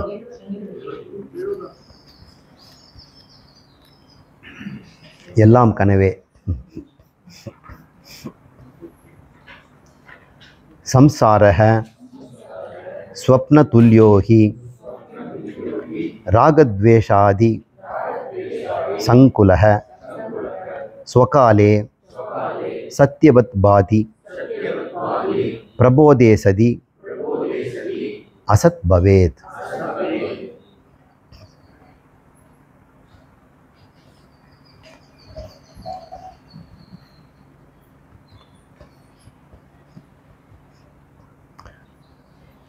ராகத்வேஷாதி சங்குலக. ராகத்வேஷம் முதலிய, ஆதினா முதலிய, ராகத்வேஷம் முதலிய பற்றுடன் சேர்ந்த சங்குல. அங்குலம்னா விரலுன்னு அர்த்தம், எண்ணிக்கைன்னு அர்த்தம். சங்குலம்னா எண்ணிக்கை. ராகத்வேஷாதி சங்குல அந்த அந்த டோட்டல், அந்த எண்ணிக்கை முதலியன ஆக்கப்பட்ட அந்த சம்சாரமானது, சம்சாரக ஸ்வப்ன கனவுக்கு துல்யகோ சமமானது. துல்லியம்னா சமம், சமமின்மைனா அதுல்யம், துல்லியம்னா சமம். அதனால தான் துலாக்கோலுங்கிறோம். துலானா துல்லியமாக காட்டுது, துல்லியம்னா சமமும் காட்டுது. இது 1 கிராமுங்க, இந்த 1 கிராமுங்க. இங்கே 1 கிராம் கல் போட்டிருக்கேன், உங்கள் தங்கமும் 1 கிராம். அப்போ துல்லியம். அதுல்யம்னா அவனுக்கு நிகர் இல்லைன்னு அர்த்தம். இந்த சம்சாரம் ஸ்வப்ன துல்லியம், கனவுக்கு சமானம்ங்கிறார். எது வரைக்கும்? ராகத்வேஷாதி சங்குலம். இந்த விருப்பு வெறுப்புகளால் நிரம்பப்பட்ட இந்த வாழ்க்கையானது, கனவு எப்படிப்பட்டது? ஸ்வகாலே சத்யவத் பாதி, இருக்கும்போது மட்டும் இருப்பது போல தெரியும். பிரபோதே சதி, விழித்து கொண்டால் அசத் பவேத், அது காணாமல் போகிறது. இப்போ கனவை நம்ம பார்க்குறோம், நம்ம கனவு பார்ப்போம். இப்போ நேரம் கண்ணை மூடிட்டு கனவு பார்க்குற மாதிரி நம்ம கனவை நம்ம நினச்சி பார்ப்போம். அந்த கனவில் ஆகாயம் இருக்குது கட்டாயம், ஏன்னா நீங்கள் நடக்கிறீங்க, வரீங்க, போகிறீங்க. வானம் இருக்கிறது, மேகம் இருக்கிறது, மழை வரா மாதிரி இருக்குது, கொடை எடுத்துகிட்டு போகாமல் இருக்கிறீங்க, அதுவும் தெரியுது. ஆனால் போகிற இடம்லாம் கரடு முரடாக இருக்குது, மழையும் கொட்ட ஆரம்பிச்சிடுது. இப்போ வழுக்குது பாதை, கயிறுகள்லாம் பிடிச்சி அப்படி நடக்கிறோம். இப்படி மறந்து போயிட்டு கொடை இல்லாமல் வந்துட்டோமே அப்படின்னு நினைக்கும்போது அந்த ஓரத்தில் ஒரு குடிசை தெரியுது. அப்பா மழைக்கு ஒதுங்கலாம் அப்படின்னு. அந்த குடிசையில் ஒரு வெளிச்சம் எரியுது, அதையும் நோக்கி போகிறோம். அப்புறம் குளிரில் உடம்பு நடுங்குது. அங்கே குடிசையில் கொஞ்சம் அனல் போட்டிருக்காங்க, அங்கே உட்காந்துட்ருக்குறாங்க. உட்காருங்க, தண்ணி குடிங்க, சூடாக ஒரு டீ தரேன்னு கொடுக்குறாங்க. குடித்து முடித்த உடனே அந்த நெருப்பில் சப்பாத்தி சுடுறாங்க. சப்பாத்தி சுட்டு குருமா கொடுக்குறாங்க, மசாலாவோடு தொட்டு சாப்பிட்றீங்க. கனவு தான். அங்கே மழை தண்ணி இருந்தது, நிலம் வழுக்குச்சு, காற்று குழுகுழுன்னு வீசிச்சு, அக்னி எங்கே சுடுது, பசிக்கு அங்கே தண்ணியும் சப்பாத்தியும் கொடுக்குறாங்க. ஆகாயம் இருக்குது, வாயு இருக்குது, அக்னி இருக்குது, ஜலம் இருக்குது, பிருத்திவி இருக்குது. பஞ்சபூதங்களும் கனவுல இருக்குது. எங்கேருந்து வந்துச்சு? எல்லாமே கற்பனை தானே. கற்பனை அப்படியே சொப்பனம் மாதிரி தெரியலையே, நிஜமால இருக்கு.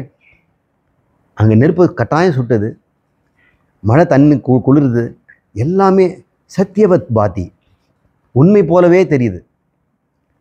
ஸ்வகாலே, அந்த நேரத்துக்கு. கனவுங்கிற அனுபவத்தில் இருக்கும் பொழுது கனவு கனவு அல்ல, அது நனவே தான். அப்போ நீங்கள் நனவுன்னு தானே நினைக்கிறீங்க, இல்லைன்னா கத்தியிருப்பீங்களா? கனவுல எத்தனை பேர் கத்துறாங்க, காப்பாற்றுன்னு காப்பாற்றுன்னு கத்துறான். சிங்கம் துரத்துது, பாம்பு கட்டிக்குது, பாம்பே சுற்றுதுங்க. ஓடுறான் வேகமாக, கால் ஓடவே மாட்டேங்குது, வழிக்க விழுறான், இழுக்கவே முடியல.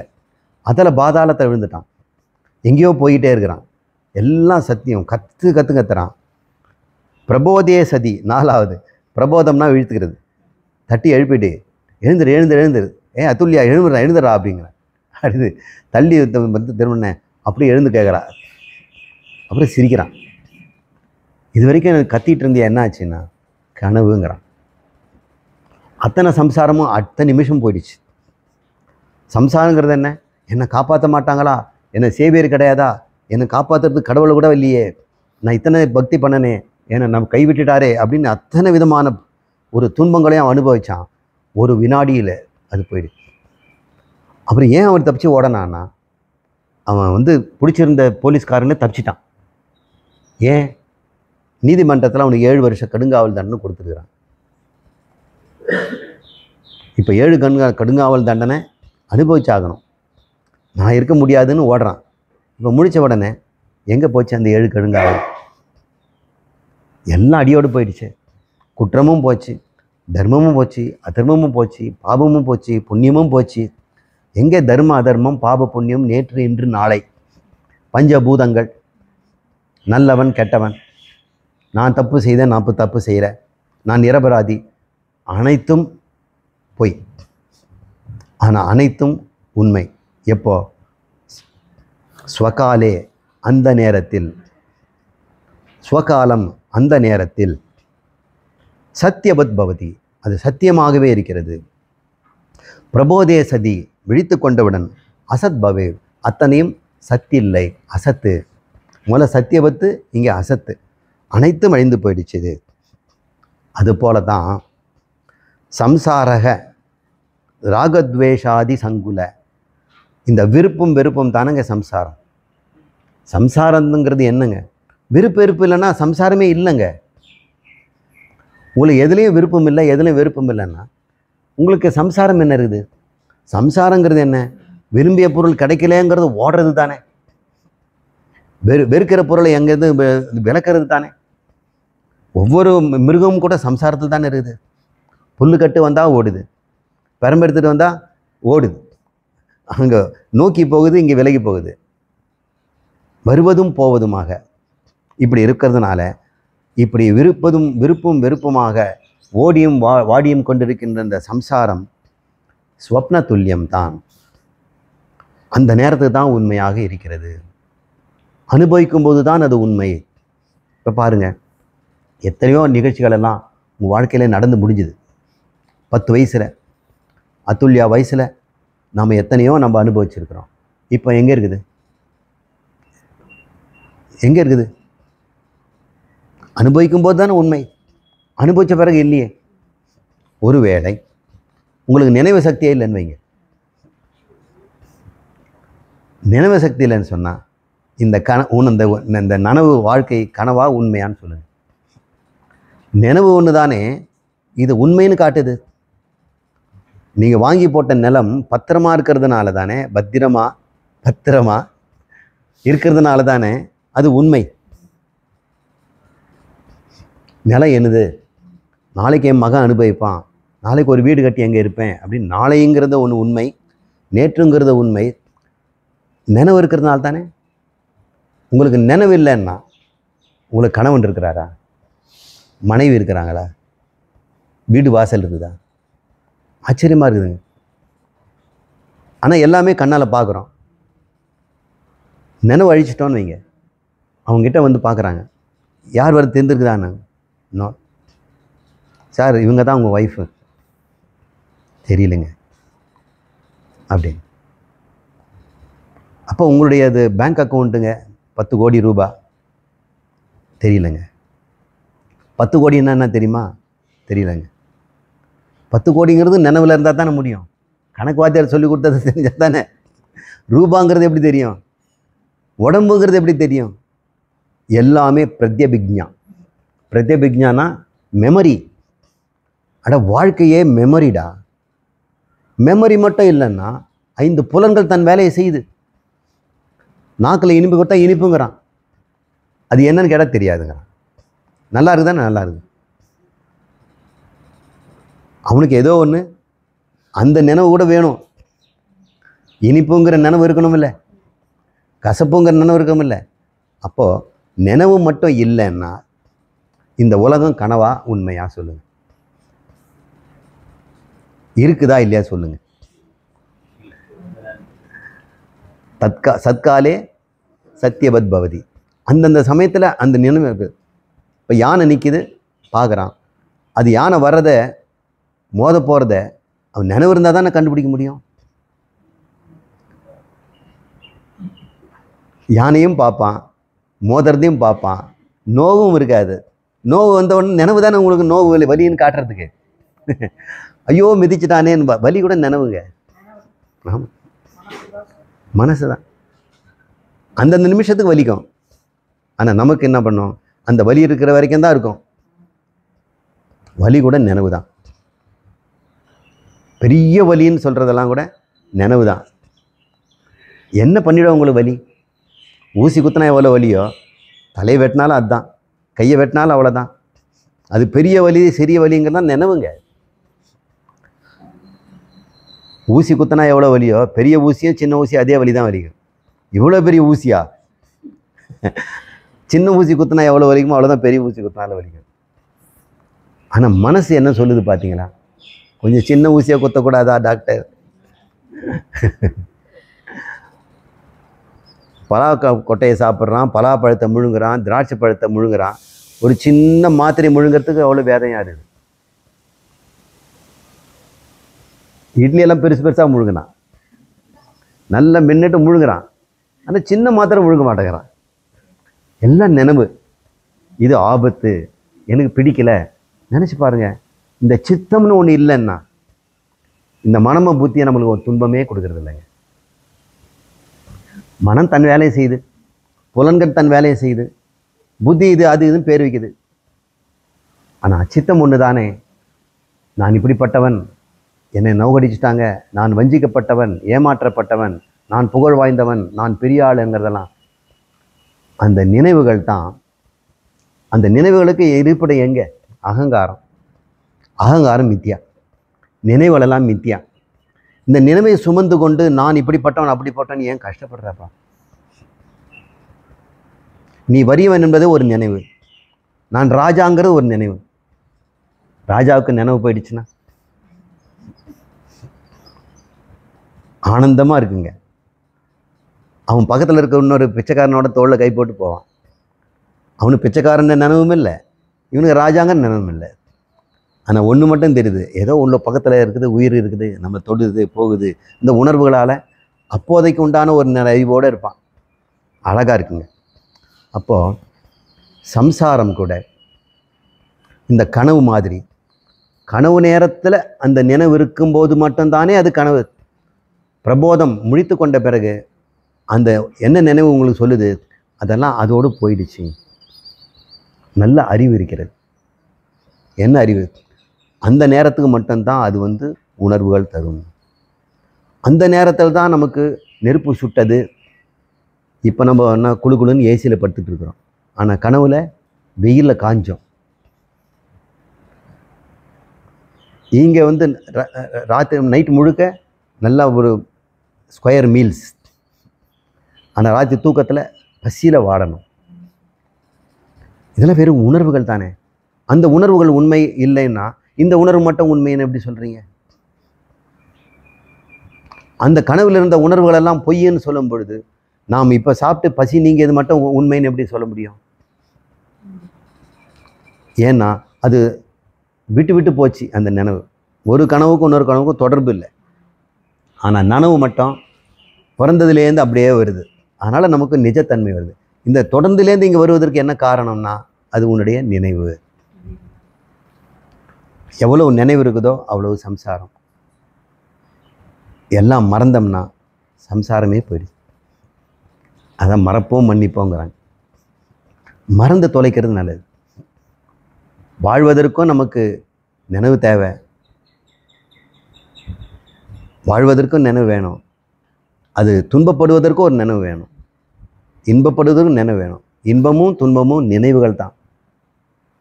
இது இன்பமானதுன்னு காட்டி கொடுக்கறதே உன்னுடைய நினைவு தான். இது துன்பம்னு காட்டி கொடுக்கறது நினைவு தான். மற்றபடி போனால் அது வெறும் சம்பவம் தான். சம்பவங்களை நாம் சம்சாரமாக மாற்றுகிறோம். நினைவு மட்டும் இல்லைன்னா சம்பவங்கள் தான், அங்கே சம்சாரமே இல்லை. இப்போ இறைவனுக்கு எல்லாமே சம்பவம் தான், மனுஷனுக்கு எல்லாம் சம்சாரம். சம்சாரக ஸ்வப்னதுல்யோகி ராகத்வேஷாதி சங்குலக ஸ்வகாலே சத்தியவத் பாதி பிரபோதே சதி அசத் பவேத் என்று இந்த பாட்டு சொல்லு.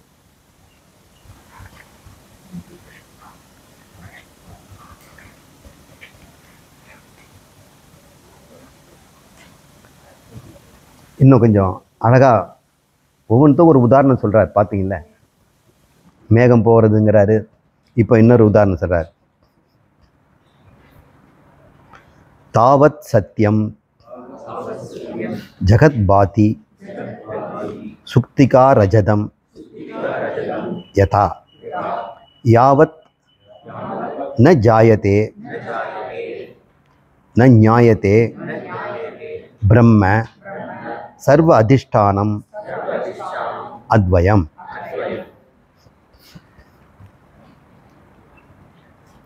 இங்கே ஒரு உதாரணம் தருகிறார்.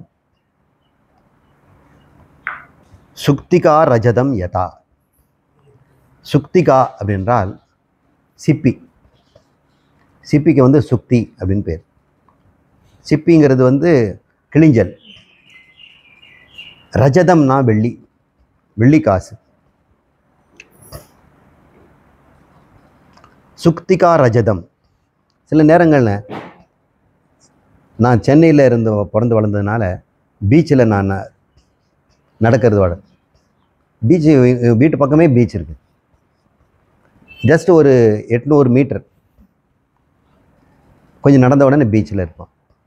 அந்த பீச் மண்ணில் சிப்பிகள்லாம் அப்படியே மண்ணில் புதைஞ்சிருக்கும், பாதியை நீட்டிகிட்டு இருக்கும். சில சமயத்தில் அது வந்து ₹1 காயின் மாதிரி, அரையணா எட்டனா.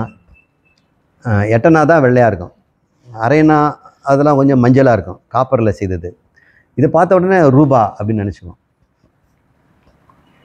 நாங்கள் எடுப்போம். சில சமயத்தில் அது காசு மாதிரியே தெரியும். ரொம்ப காலத்துக்கு அப்புறம் இங்கே நெரூர் ததாசிவ பிரம்மா பார்க்குறதுக்கு அந்த நதிக்கரையில் போகும்பொழுதும் இங்கே இந்த காசுகள்லாம் இருக்கிறது பார்ப்போம்.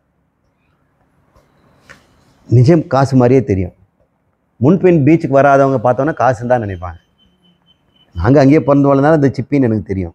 ஆனால் சிப்பின்னு விட்டுற முடியுமா? பீச்சில் நிறைய பேர் உட்காந்துருக்கும்போது பாக்கெட்டில் விழுந்துடும் காசு. மெரினா பீச்சில் நிறைய காசு கிடைக்கும். இங்கே குப்பையை அள்ளுறவங்கலாம் அதில் எழுதுவாங்க. உட்காரும்போது பாக்கெட்டில் இது விழுந்துடும். சுக்திகா ரஜதம் யதா. எப்படி இந்த சிப்பியானது கொஞ்ச நேரத்துக்கு வெள்ளி மாதிரி நமக்கு தெரிந்து அதை நாட வைக்குது. அப்போ ரஜ்ஜு சர்ப்பம்ங்கிறோம். கயிறு சில சமயம் பாம்பாக தெரியுது.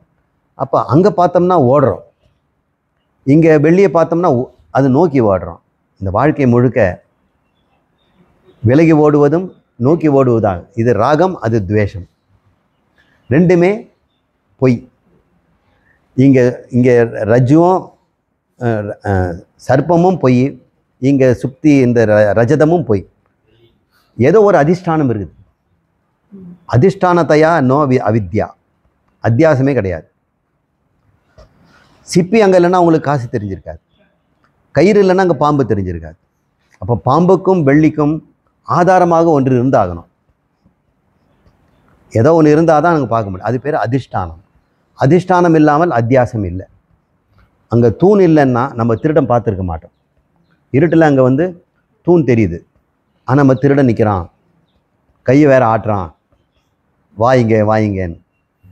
அப்போ தலையில் ஒரு பாலித்தீன் பேக் வேறு ஆடிட்டுருக்குது, அவன் துண்டு கட்டி இருக்கிறான், காற்றுல பறக்குது.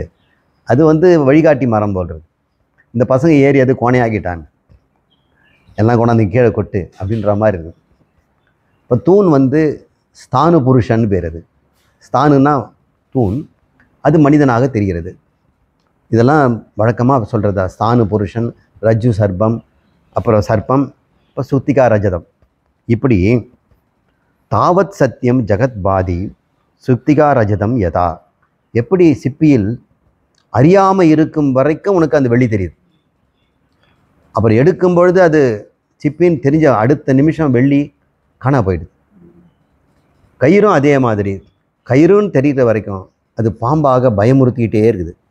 இங்கே ஆசையை காட்டுது, அங்கே பயம் தருது. ரெண்டுமே அதிஷ்டானம் தெரியாத வரைக்கும் தான். அதிஷ்டானம் தெரியாத வரைக்கும் உனக்கு அச்சமும் விருப்பமும் இருந்து கொண்டிருக்கிறது. தாவத் சத்தியம் ஜெகத்பாதி, அதுவரை தான் இந்த ஜகத்தும் சத்தியமாக தெரியுங்கிறார். யாவத் ந நியாயத்தே பிரம்ம, பிரம்மத்தை எதுவரை நீ அறிந்து கொள்ளாமல் இருக்கிறாயோ, யாவத் ந நியாயத்தே, நியாயம்னா தெரிஞ்சுக்கிறது, நியாயத்தே பிரம்மம், பிரம்மத்தை எதுவரை நீ தெரிந்து கொண்டாமல் இருக்கிறாயோ அதுவரை தாவத் சத்தியம் ஜெகத்பாதி, அதுவரை இந்த உலகம் உண்மையாக தெரியும், சத்தியமாக தெரியும். அந்த பிரம்மத்துக்கு ஒரு அடைமொழி தராரு, சர்வ அதிஷ்டானம் அத்வயம், எல்லாவற்றுக்கும் அதிஷ்டானமாகிய இரண்டற்ற பிரம்மம் என்ற வார்த்தை. இதை நம்ம கொஞ்சம் விளக்கமாக பார்ப்போம். ஒரு சின்ன ஒரு இடைவெளி விடுவோம்.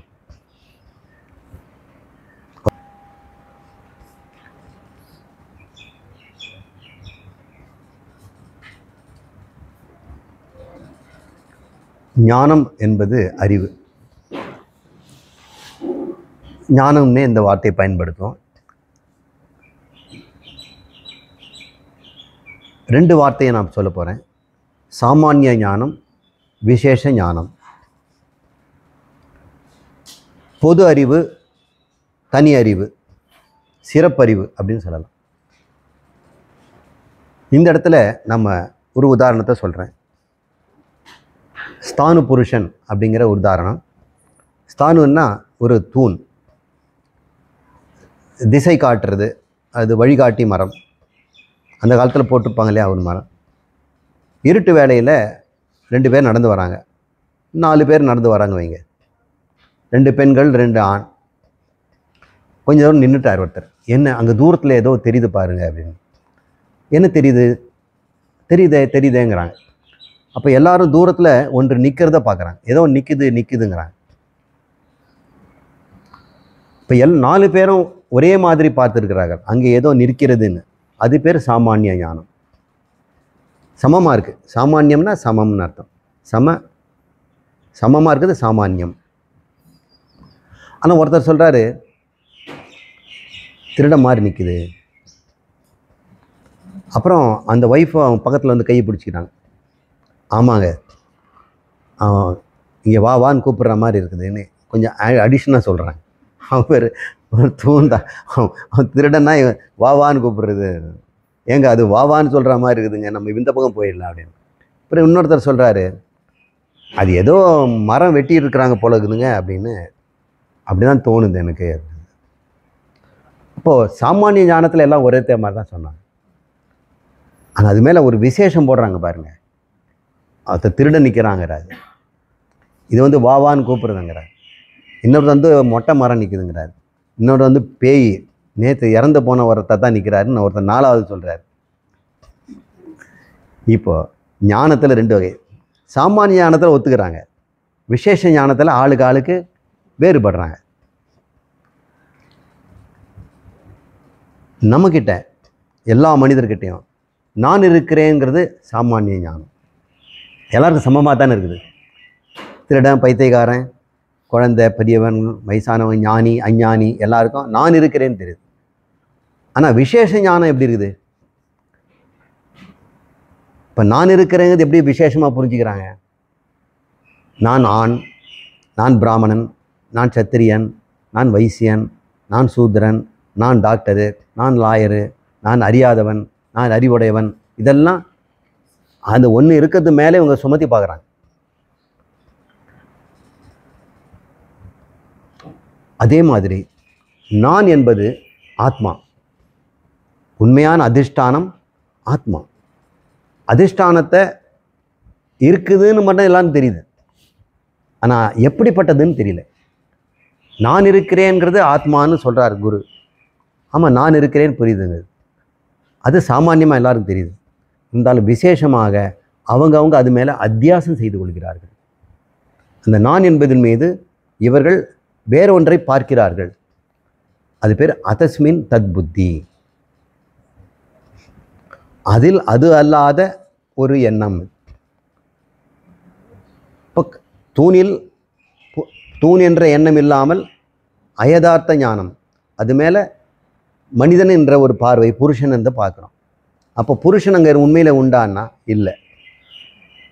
புருஷனை பார்க்குறோம், ஆனால் பார்க்கறதுக்கு ஒரு இடம் தேவைப்படுது இல்லை. சும்மா பார்க்கலையே புருஷனை, தூணை தானே பார்த்தோம். அப்போ தூண் இல்லாமல் ஒரு புருஷனை பார்த்துருக்க முடியாது. அப்போ அந்த அதிஷ்டானமாகிய தூண் இல்லாமல் புருஷனுங்கிற அத்தியாசம் நடந்திருக்காது அப்படின்னு நம்ம புரிஞ்சுக்கிறோம். அப்போ அத்தியாசம் இருந்ததுன்னா கட்டாயங்க அதிஷ்டானம் இருக்கும். அதிஷ்டான அஜ்ஞானம் தான் இப்போ இந்த அத்தியாசத்துக்கு காரணமாயிடுது.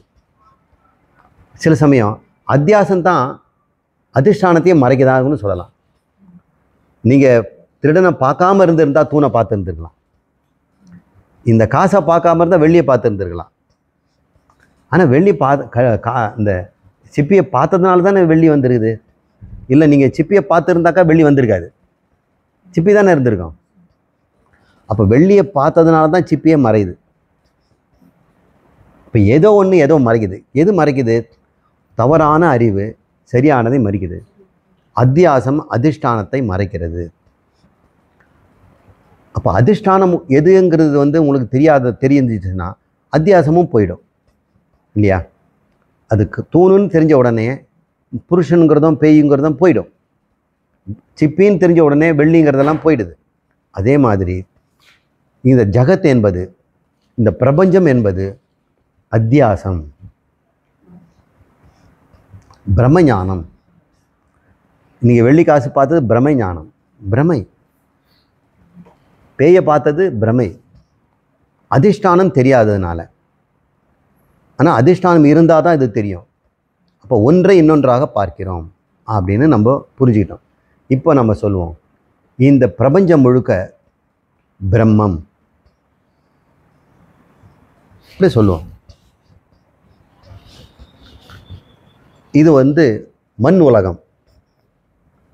இது ஒரு மண் உலகம். இங்கே வாழ்கிறவங்க எல்லாம் மண்ணால் ஆகப்பட்டவர்கள். பஞ்சபூதங்கள் இங்கே மண் தான், ஒரே ஒரு பூதத்தினால் ஆகப்பட்டது. இங்கே இப்போ இவன் ஒருத்தன் ஒரு மோட்டா ஆள், இவன் ஒருத்தன் சோட்டா ஆள். இது 2 பேரையும் மண்ணு தான். இவங்க வாழ்கின்ற தரையும் மண்ணு தான், அங்கே செடி கொடி மரமெல்லாம் மண்ணு தான். இப்போ இவங்களுக்கு மண் தெரியல, ஆனால் இவங்களுக்குள்ள வேற்றுமை தான் தெரியுது, விகாரங்களை தான் தெரியுது. மண்ணினுடைய விகாரங்கள். இங்கே ஒருத்தன் சோட்டா விகாரம், இவங்க மோட்டா விகாரம். 2 பேரும் சண்டை போட்டுக்கிறாங்க, நீ பெரியவன் நான் பெரியவன். இது மாதிரி உலகத்தில் எல்லாரும் பேதத்தை பார்க்குறாங்க. ஆனால் அபேதமாக ஒரு வஸ்து இருக்குது, அது மண். இந்த அபேத ஞானத்தை இந்த பேத ஞானம் மறைக்குது. இதில் அபேத ஞானம் சத்திய ஞானம், அது அதிஷ்டான ஞானம். இந்த பேத ஞானம் அறியாமையினால் ஏற்பட்ட அத்தியாசத்தினால் ஏற்பட்டது.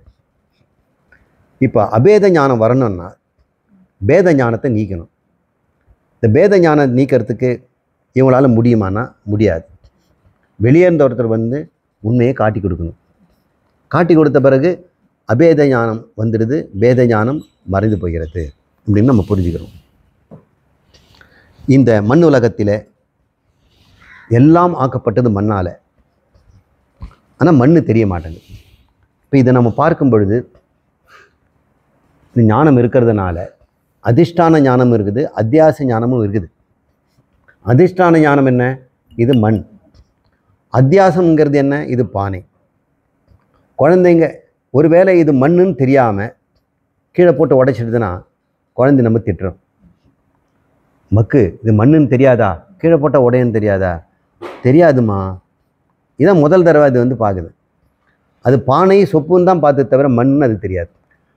அப்போ அதுக்கிட்ட வந்து இந்த மித்யா புத்தி மட்டும்தான் இருக்குது, அது சத்தியம் நினைக்குது. அது ஒரு புத்தி தான் இருக்குது, இந்த பாட் தாட், பானைங்கிற இந்த விகார எண்ணம் தான் சத்தியம் நினைக்குது. அதுக்கிட்ட மண்ணுங்கிற எண்ணம் அதுக்கிட்ட இல்லை. ஆனால் நம்மக்கிட்டலாம் மண்ணுங்கிற எண்ணமும் இருக்குது, விகாரங்கிற எண்ணமும் இருக்குது. மண்ணினுடைய விகாரம் தான்னு தெரியுது. இப்போ ஒரு புத்தி தான் அதுக்கு இருக்குது, நமக்கு 2 புத்தியும் இருக்குது. அதிஷ்டான புத்தியும் இருக்குது, அத்தியாச புத்தியும் இருக்குது. அதுக்கு அதிஷ்டான புத்தி இல்லை, குழந்தைக்கு அத்தியாச புத்தி இருக்குது. இப்போ நமக்கு 2ம் தெரிஞ்சதுனால இது அத்தியாசம்னு சொல்ல முடியுமா?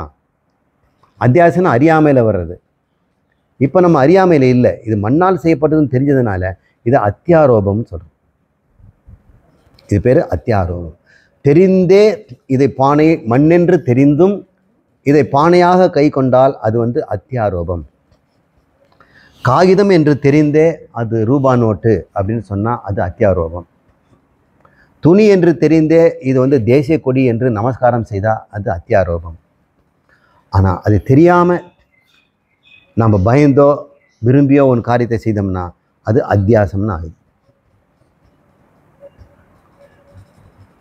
இப்போ புரிஞ்சுக்கிட்டீங்களா? அத்தியாரோபங்கிறது வேற, அத்தியாசங்கிறது.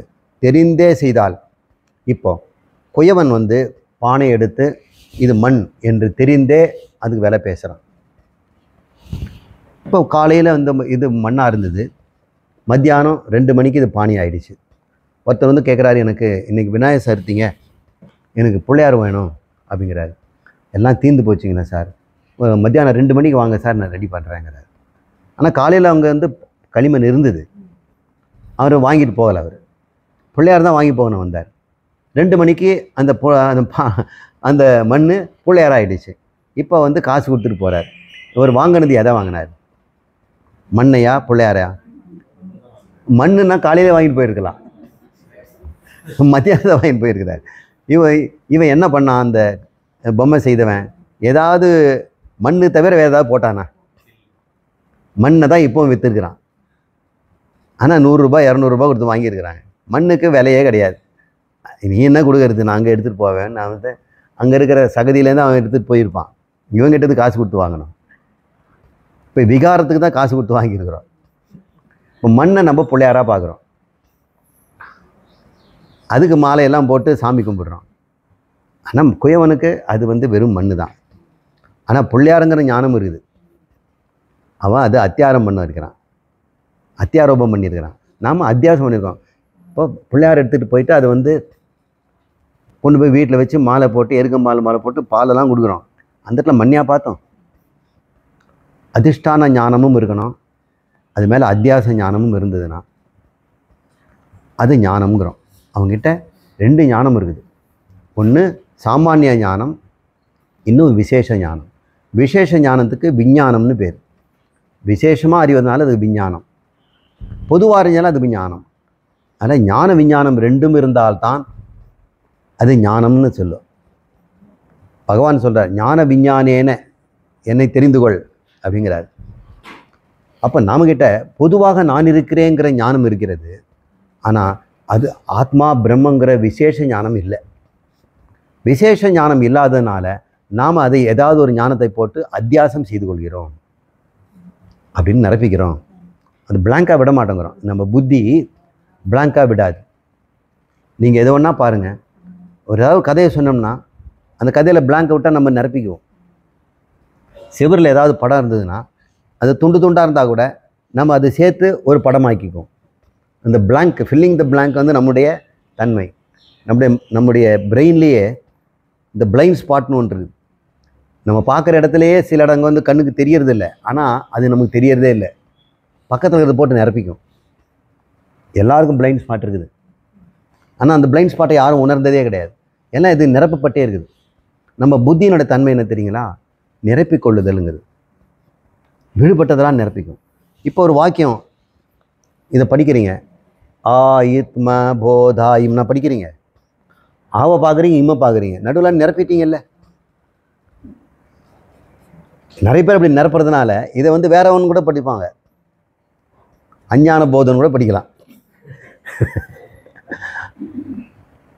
இப்போ இந்த புத்தியினுடைய தன்மை பாருங்கள். ஒரு பழகி விட்டோம்னா அந்த பழகின போக்கில் அது நிரப்பிக்குது. இப்போ இப்போ நிரப்பல் அப்படிங்கிறது வந்து புத்தியினுடைய தன்மையாக இருக்கிறதுனால அது எந்த லாஜிக்கில் நிரப்புது? கனவெல்லாம் பண்ண நிரப்பிக்கிறோம். இந்த பேரனாய்டு பிரெயின் இருக்குன்னு சொல்கிறாங்கல்ல, சில பேருக்கு பேரனாய்டுன்னு சொல்லக்கூடிய ஒரு நிரவல் புத்தி இருக்குது. நாம் பார்க்குறதே பார்ப்பாங்க, அங்கே வேற ஜாயின் பண்ணிக்குவாங்க. இதுக்கு அதுக்கு ஏதோ சம்பந்தம் முடிச்சு போடுவாங்க, இதுக்கு அதுக்கு சம்பந்தம் பண்ணுவாங்க. அவர் கையில் ஏதோ ஒன்று இருக்கும், அதை பார்த்த உடனே இவர் வந்து இதுவாக இருப்பார் அதுவாக இருப்பார் அப்படின்னு நாமளே ஒரு முடிவு பண்ணிக்குவோம்.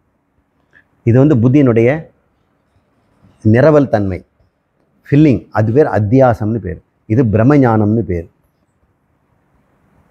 இது பேர் நிறைய பேர் வாழுறாங்க.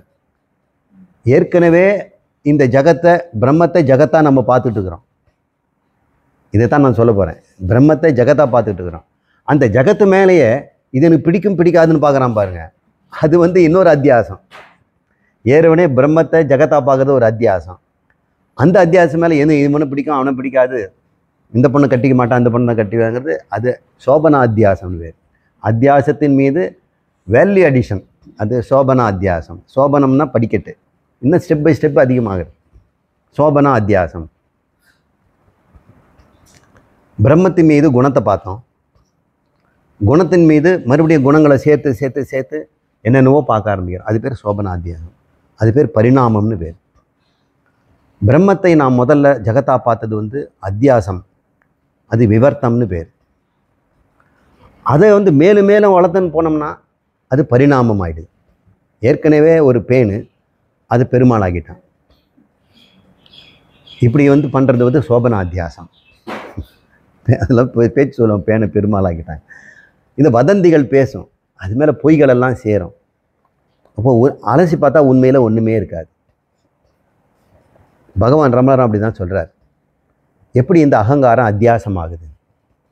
ஆத்மாங்கிற பரிபூர்ண ஆனந்தமயமான இந்த பிரஞானத்தின் மீது அல்பமான அகங்காரத்தை எப்படிடா உண்டாக்குனேன்? அகங்காரத்தை ஆராய்ச்சி பண்ணி பார்த்தா அது மித்தியான்னு தெரியுமா? ஆத்மாவும் சரீரமும் சேர்ந்ததுனால அங்கே தோன்றிய ஒரு பொய்யான ஒரு இருப்பு தன்மை தான் இந்த அகங்காரம். அதுக்கு ரமணர் ஒரு கதை சொல்லுவார். கல்யாண வீட்டில் மாப்பிள்ளை வீட்டுக்காரங்க பெண் வீட்டுக்காரங்க தனித்தனியாக தங்கியிருப்பாங்க. மண்டபத்தில் அவங்களுக்கு தனி ரூம் கொடுத்துருப்பாங்க. அதில் ஏதோ ஒரு ரூம் போட்டு அங்கெல்லாம் அவங்கள தங்க வச்சுருக்கிறாங்க. அப்போ அங்கே ஒரு மஞ்சப்பையை தூக்கின ஒரு ஆள் வருவாராம். அவர் சொல்கிறார், ஒரு ஆள் வருவான், மாப்பிள்ளை வீட்டுக்காரெல்லாம் பார்த்து காஃபி வந்துதா, அப்புறம் பொம்பளைங்கள்லாம் பார்த்து உங்களுக்கு பூ வந்தால் கொண்டாந்து கொடுத்துட்டாங்களா, பூவெல்லாம் கொடுத்துட்டாங்களா, அப்புறம் உங்களுக்கு படுக்கிறதுக்கு ரூமெல்லாம் போட்டாச்சுங்களா அப்படின்னு பண்ணால் எல்லாம் நல்லா இருக்குங்க, மாப்பிள்ளை வீட்டுக்காரர் நல்லா பார்த்துக்கிறாங்க அப்படின்னாரு. இவங்க வந்து மாப்பிள்ளை வீட்டுக்காரர் வந்திருக்காருன்னு நினச்சிக்கிட்டு இருக்கா மஞ்சள் பைக்காரனை. இவர் எல்லாரும் விசாரித்து போனவுடனே விரிச்சிட்ட நேராக அங்கே பொண்ணு வீட்டுக்காரர்கிட்ட போகிறார். அங்கே போயிட்டு இதே கேட்குறாரு, காஃபி வந்துடுச்சிங்களா, டிஃபன் வந்து சாப்பிட்டாச்சா, நீங்கள் அது கிடச்சிதா இது கிடச்சிதா அப்படிலாம் கேட்பாங்க. ரொம்ப நல்லா விசாரிக்கிறாருங்க இந்த மாப்பிள்ளை வீட்டுக்காரரு அப்படின்னு பெண் வீட்டுக்காரர் நினைக்கிறாங்க.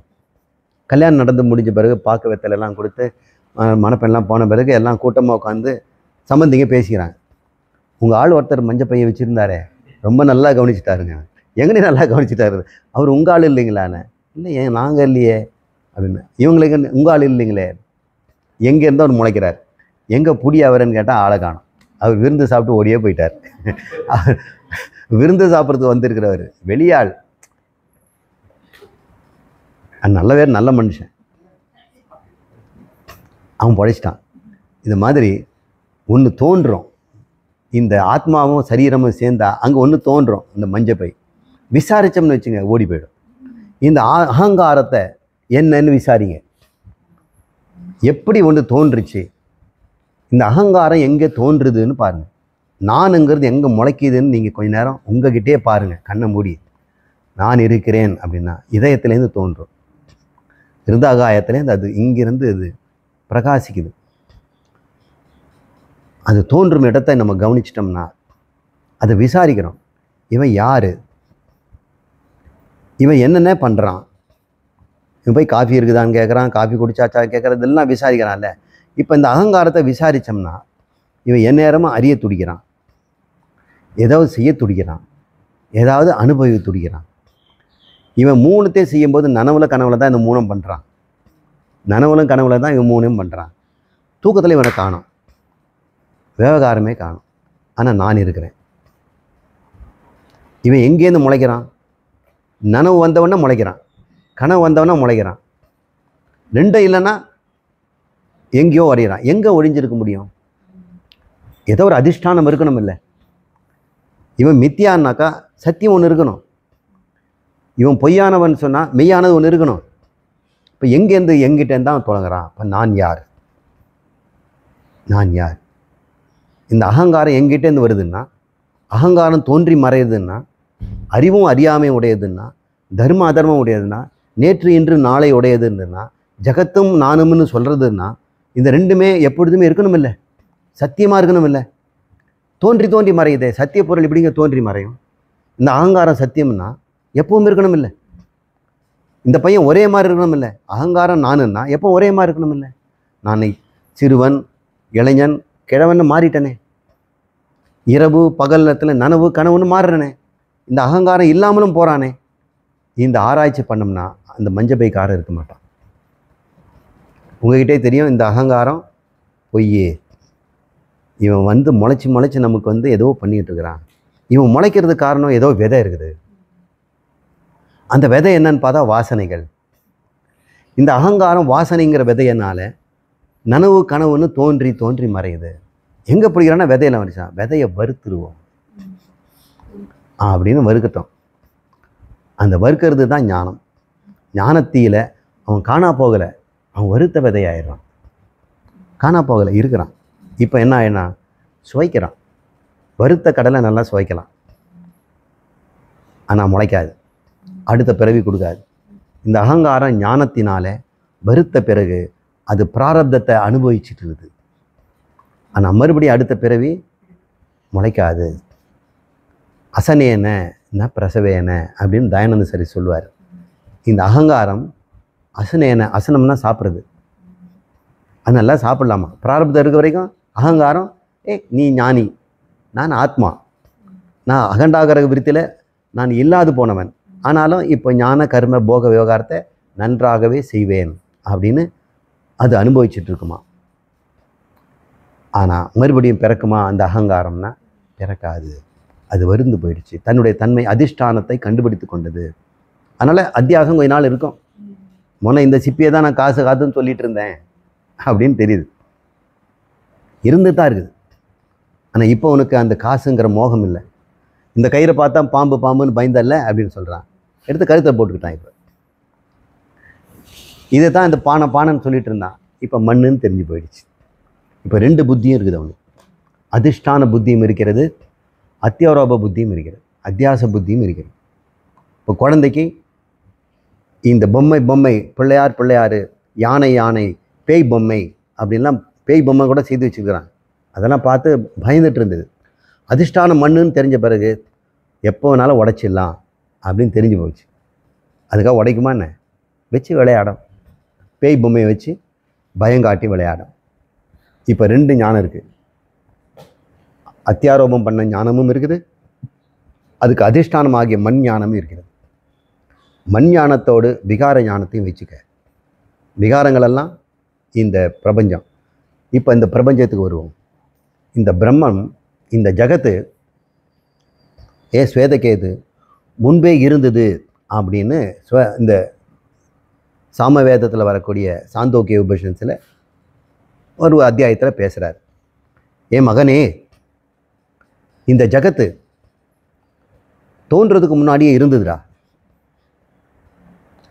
தோன்றுதுன்னா முன்னாடி இருந்தால் தானே தோன்ற முடியும், இல்லாததுலேருந்து எப்படி தோன்றும்?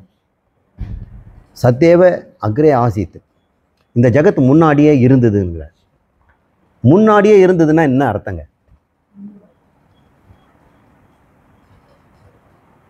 நீங்கள் முன்னாடியே இருந்திருக்கீங்க அப்படின்னு என்ன அர்த்தம்? நீங்கள் இல்லைன்னு தானே அர்த்தம். நீங்கள் ஒரு காலத்தில் இல்லாமல் இருந்தது இப்போ வந்திருக்கிறீங்க, ஆனால் இருந்திருக்கிறீங்க அப்படின்னு அர்த்தம். அது கொஞ்சம் யோசனை பண்ணி பார்க்கும். முன்றே இருந்தது, அக்ரே ஆசித்துனா என்ன?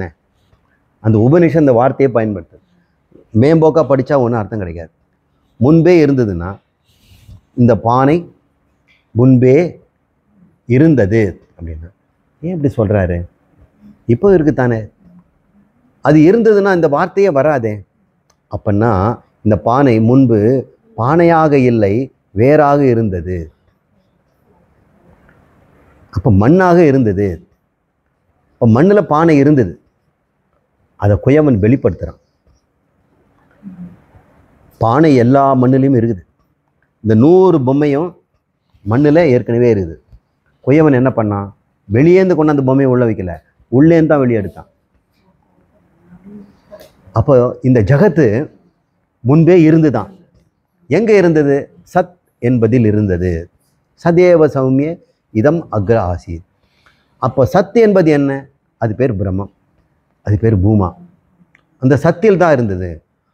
அப்போ சத்தில் இருக்குதுன்னா அதை வெளிப்படுத்துறதுக்கு யாராவது ஒருத்தர் வேணுமே. குயவன் அந்த சத்து தான் பண்ணிச்சு, அந்த சத்தே அதை பண்ணிச்சு. அப்போ அவர் நிமித்த காரணமாக இருக்கிறாரு, உபாதான காரணமும் இருக்கிறார். இப்போ மண் பானைக்கு உபாதான காரணமும் இருக்குது, அது தன்னைத்தானே வெளிப்படுத்திடுச்சுன்னா நிமித்த காரணம் அதானே. ஆனால் இதுக்கு அது முடியாதுங்கிறதுனால குயவன் தேவைப்படுறான். ஆனால் இந்த ஜகத்துக்கு நிமித்தமும் உபாதான காரணமும் பிரம்மமே என்று சொல்லும் பொழுது, இப்பொழுது எவன் ஒருவனுக்கு இதில் பானைங்கிற புத்தியும் இருக்குது, மண்ணுங்கிற புத்தியும் இருக்குதுங்கிற மாதிரி இந்த ஜகத்து முன்பு பிரம்மத்திலிருந்து தோன்றியது, பிரம்மத்தில் தான் மறைகிறது, காரணமும் காரியமும் பிரிவற்றது. எப்படி இந்த பானை தோன்றினாலும் மண்ணில் தான் இருக்கிறது, மண்ணை விட்டு அது விலகுவதில்லை. பானையின் உள்ளும் மேலும் புறமும் மண் தான். பானை என்பது வெறும் தோற்ற மாத்திரம். சத்காலே சத்தியவத் பவதி.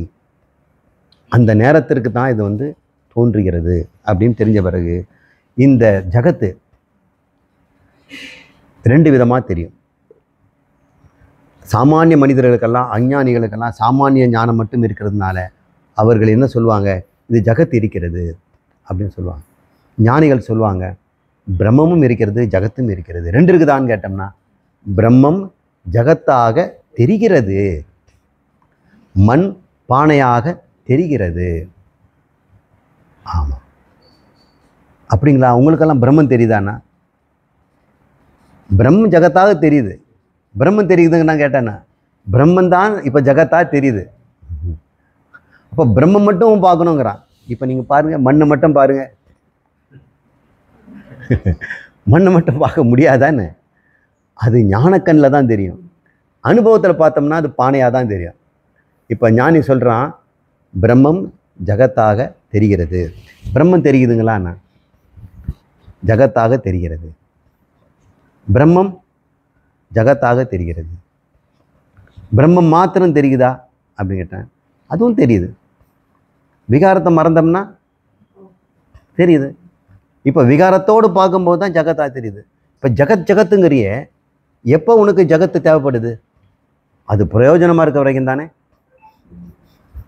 அந்த ஜகத்தில் இருக்க பொருள் உனக்கு பிரயோஜனமாக இருக்கவும் தானே. இப்போ பிரயோஜனமே இல்லைன்னு வைங்க, இந்த பானையில் எனக்கு பிரயோஜனமே இல்லைன்னாக்க இது மண்ணு தானே, அந்த மண்ணை தூக்கி அங்கே போடுன்னு நிச்சயமாக சொல்லுவோம். இது யாரும் பெரிய பணக்கார வீட்டில் இருக்க தங்க பானையில் வச்சுருக்கிறவங்ககிட்ட இது கொண்டு போய் கொடுத்தோம்னா, கிஃப்ட்டுன்னு கொடுத்தோம்னா, அந்த மண்ணை கொண்டு போய் அங்கே போடும்பான், பானையை கொண்டு போய் போடுன்னா சொல்லுவான். அப்போ அவனுக்கு எங்கே போச்சு அந்த பானை? அவன் அதிஷ்டானத்தை தானே பார்க்குறான்.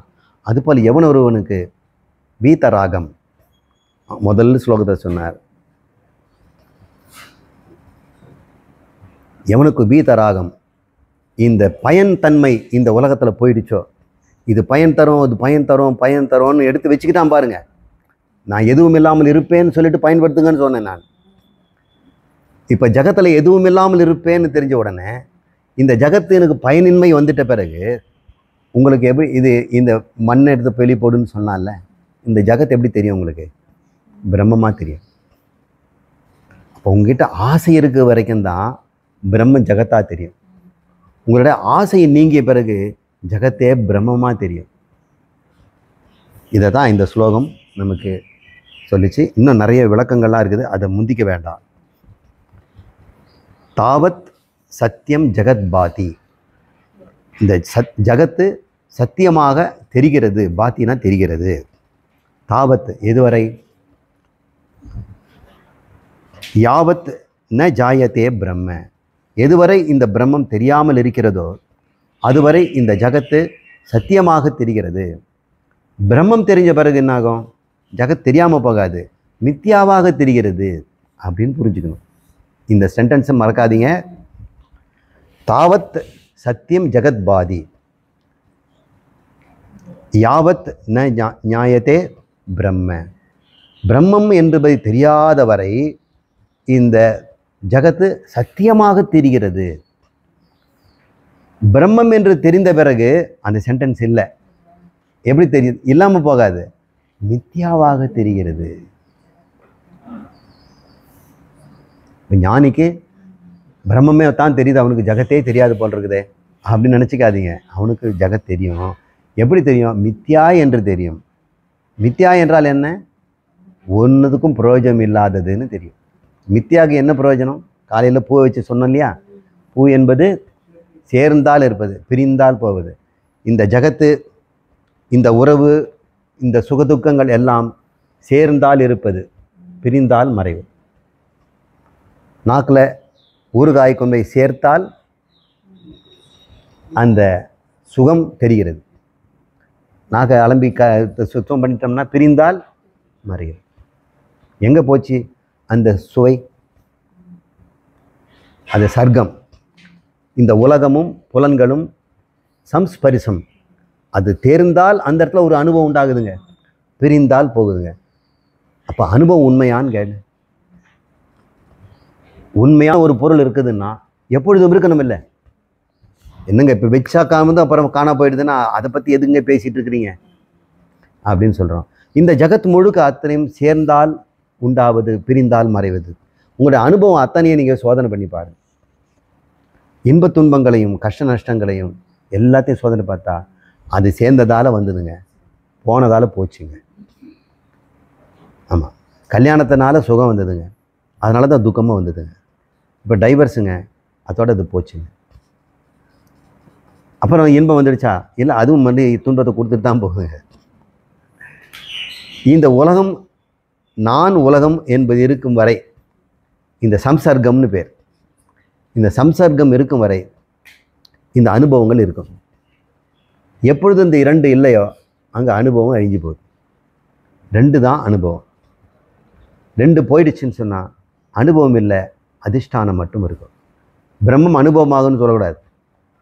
அத்வைதம் எப்படிங்க அனுபவமாகும்? அத்வைதம் அனுபவமாகாது, அது உங்களுடைய சொரூபம். அனுபவங்கிறது அந்த சொரூபத்தின் மீது தோன்றி மறைவது.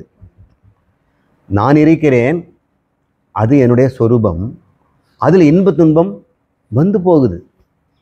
ஏன் இன்ப துன்பம் வருது? நான் சரீரமும் உலகமும் கலக்கும் பொழுது அங்கே நான் அடியில் இருந்து கொண்டு அகங்காரமாக இருந்து கொண்டு அனுபவத்தை வந்து போகிறேன். இப்போ சரீரம் உலகம்ங்கிறது சேரும் பொழுது அகங்காரம் முளைக்குது. இந்த அகங்காரம் பொய்ன்னு தெரிஞ்ச பிறகு இந்த சரீரத்தையும் உலகத்தையும் நாம் பிரிக்க வேண்டிய அவசியம் இல்லை, ஆத்மாவை எதுவும் பிரிக்க வேண்டிய அவசியம் இல்லை. அனுபவங்கள் பொய் என்று தெரிந்து கொண்டால் போதும். இப்போ ஞானிக்கு இந்த உலகம் மறைஞ்சிடுமா? இந்த சரீரம் மறைஞ்சிடுமா? அப்படியே தான் இருக்கு. ஆனால் சத்திய புத்தி இருக்காது. முன்ன சத்திய புத்தி இருந்தது, இப்போ என்ன புத்தி இருக்குது? மித்யா புத்தி இருக்கிறது. மித்யா புத்தி என்னன்னு அர்த்தம்? ஒன்றுத்துக்கும் பிரயோஜனம் இல்லை. எதுக்கு பிரயோஜனம் இல்லை? எப்போ எனக்கு எல்லாம் பிரயோஜனமாக இருந்தது? உனக்கு ஆனந்தம் தருவதுக்கு தானே பிரயோஜனமாக இருந்தது. இப்போ நான் ஆத்மா என்று அறிந்து கொண்டேன், ஆனந்தம் நானேன்னு தெரிந்து கொண்ட பிறகு எனக்கு ஆனந்தம் கொடுக்கறதுக்கு இந்த ஜகத்துக்கு அருகதை இல்லை. இங்கே இருக்கிற ஒரு பொருளும் எனக்கு சந்தோஷப்படுத்துறதுக்கு தேவையே இல்லை, எல்லாம் ஓடிப்போங்க அப்படிங்கிறாங்க. ஒரு ஆனந்தமாக இருக்கிற ஒரு குழந்தைகிட்ட கிளுகிழப்பெல்லாம் காட்ட வேண்டிய அவசியம் இல்லை. அந்த கிளுகிழப்பெல்லாம் தூக்கி போட்டுவிடும்.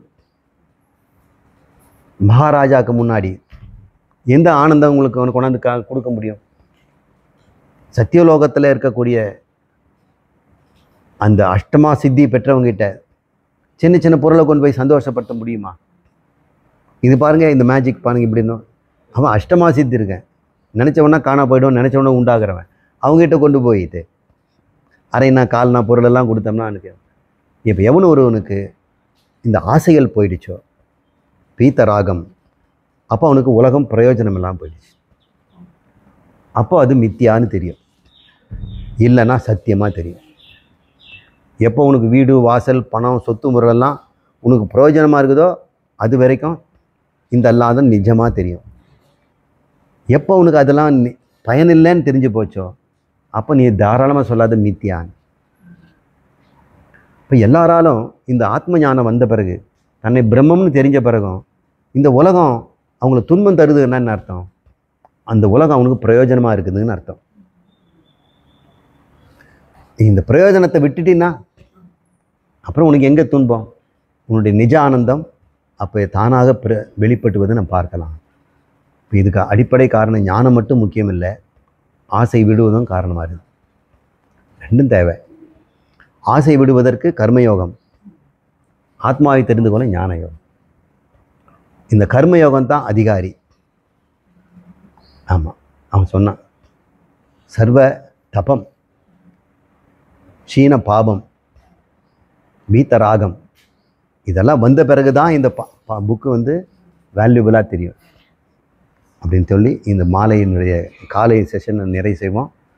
லஞ்சுக்கு அப்புறம் மறுபடியும் நாம் சந்திப்போம்.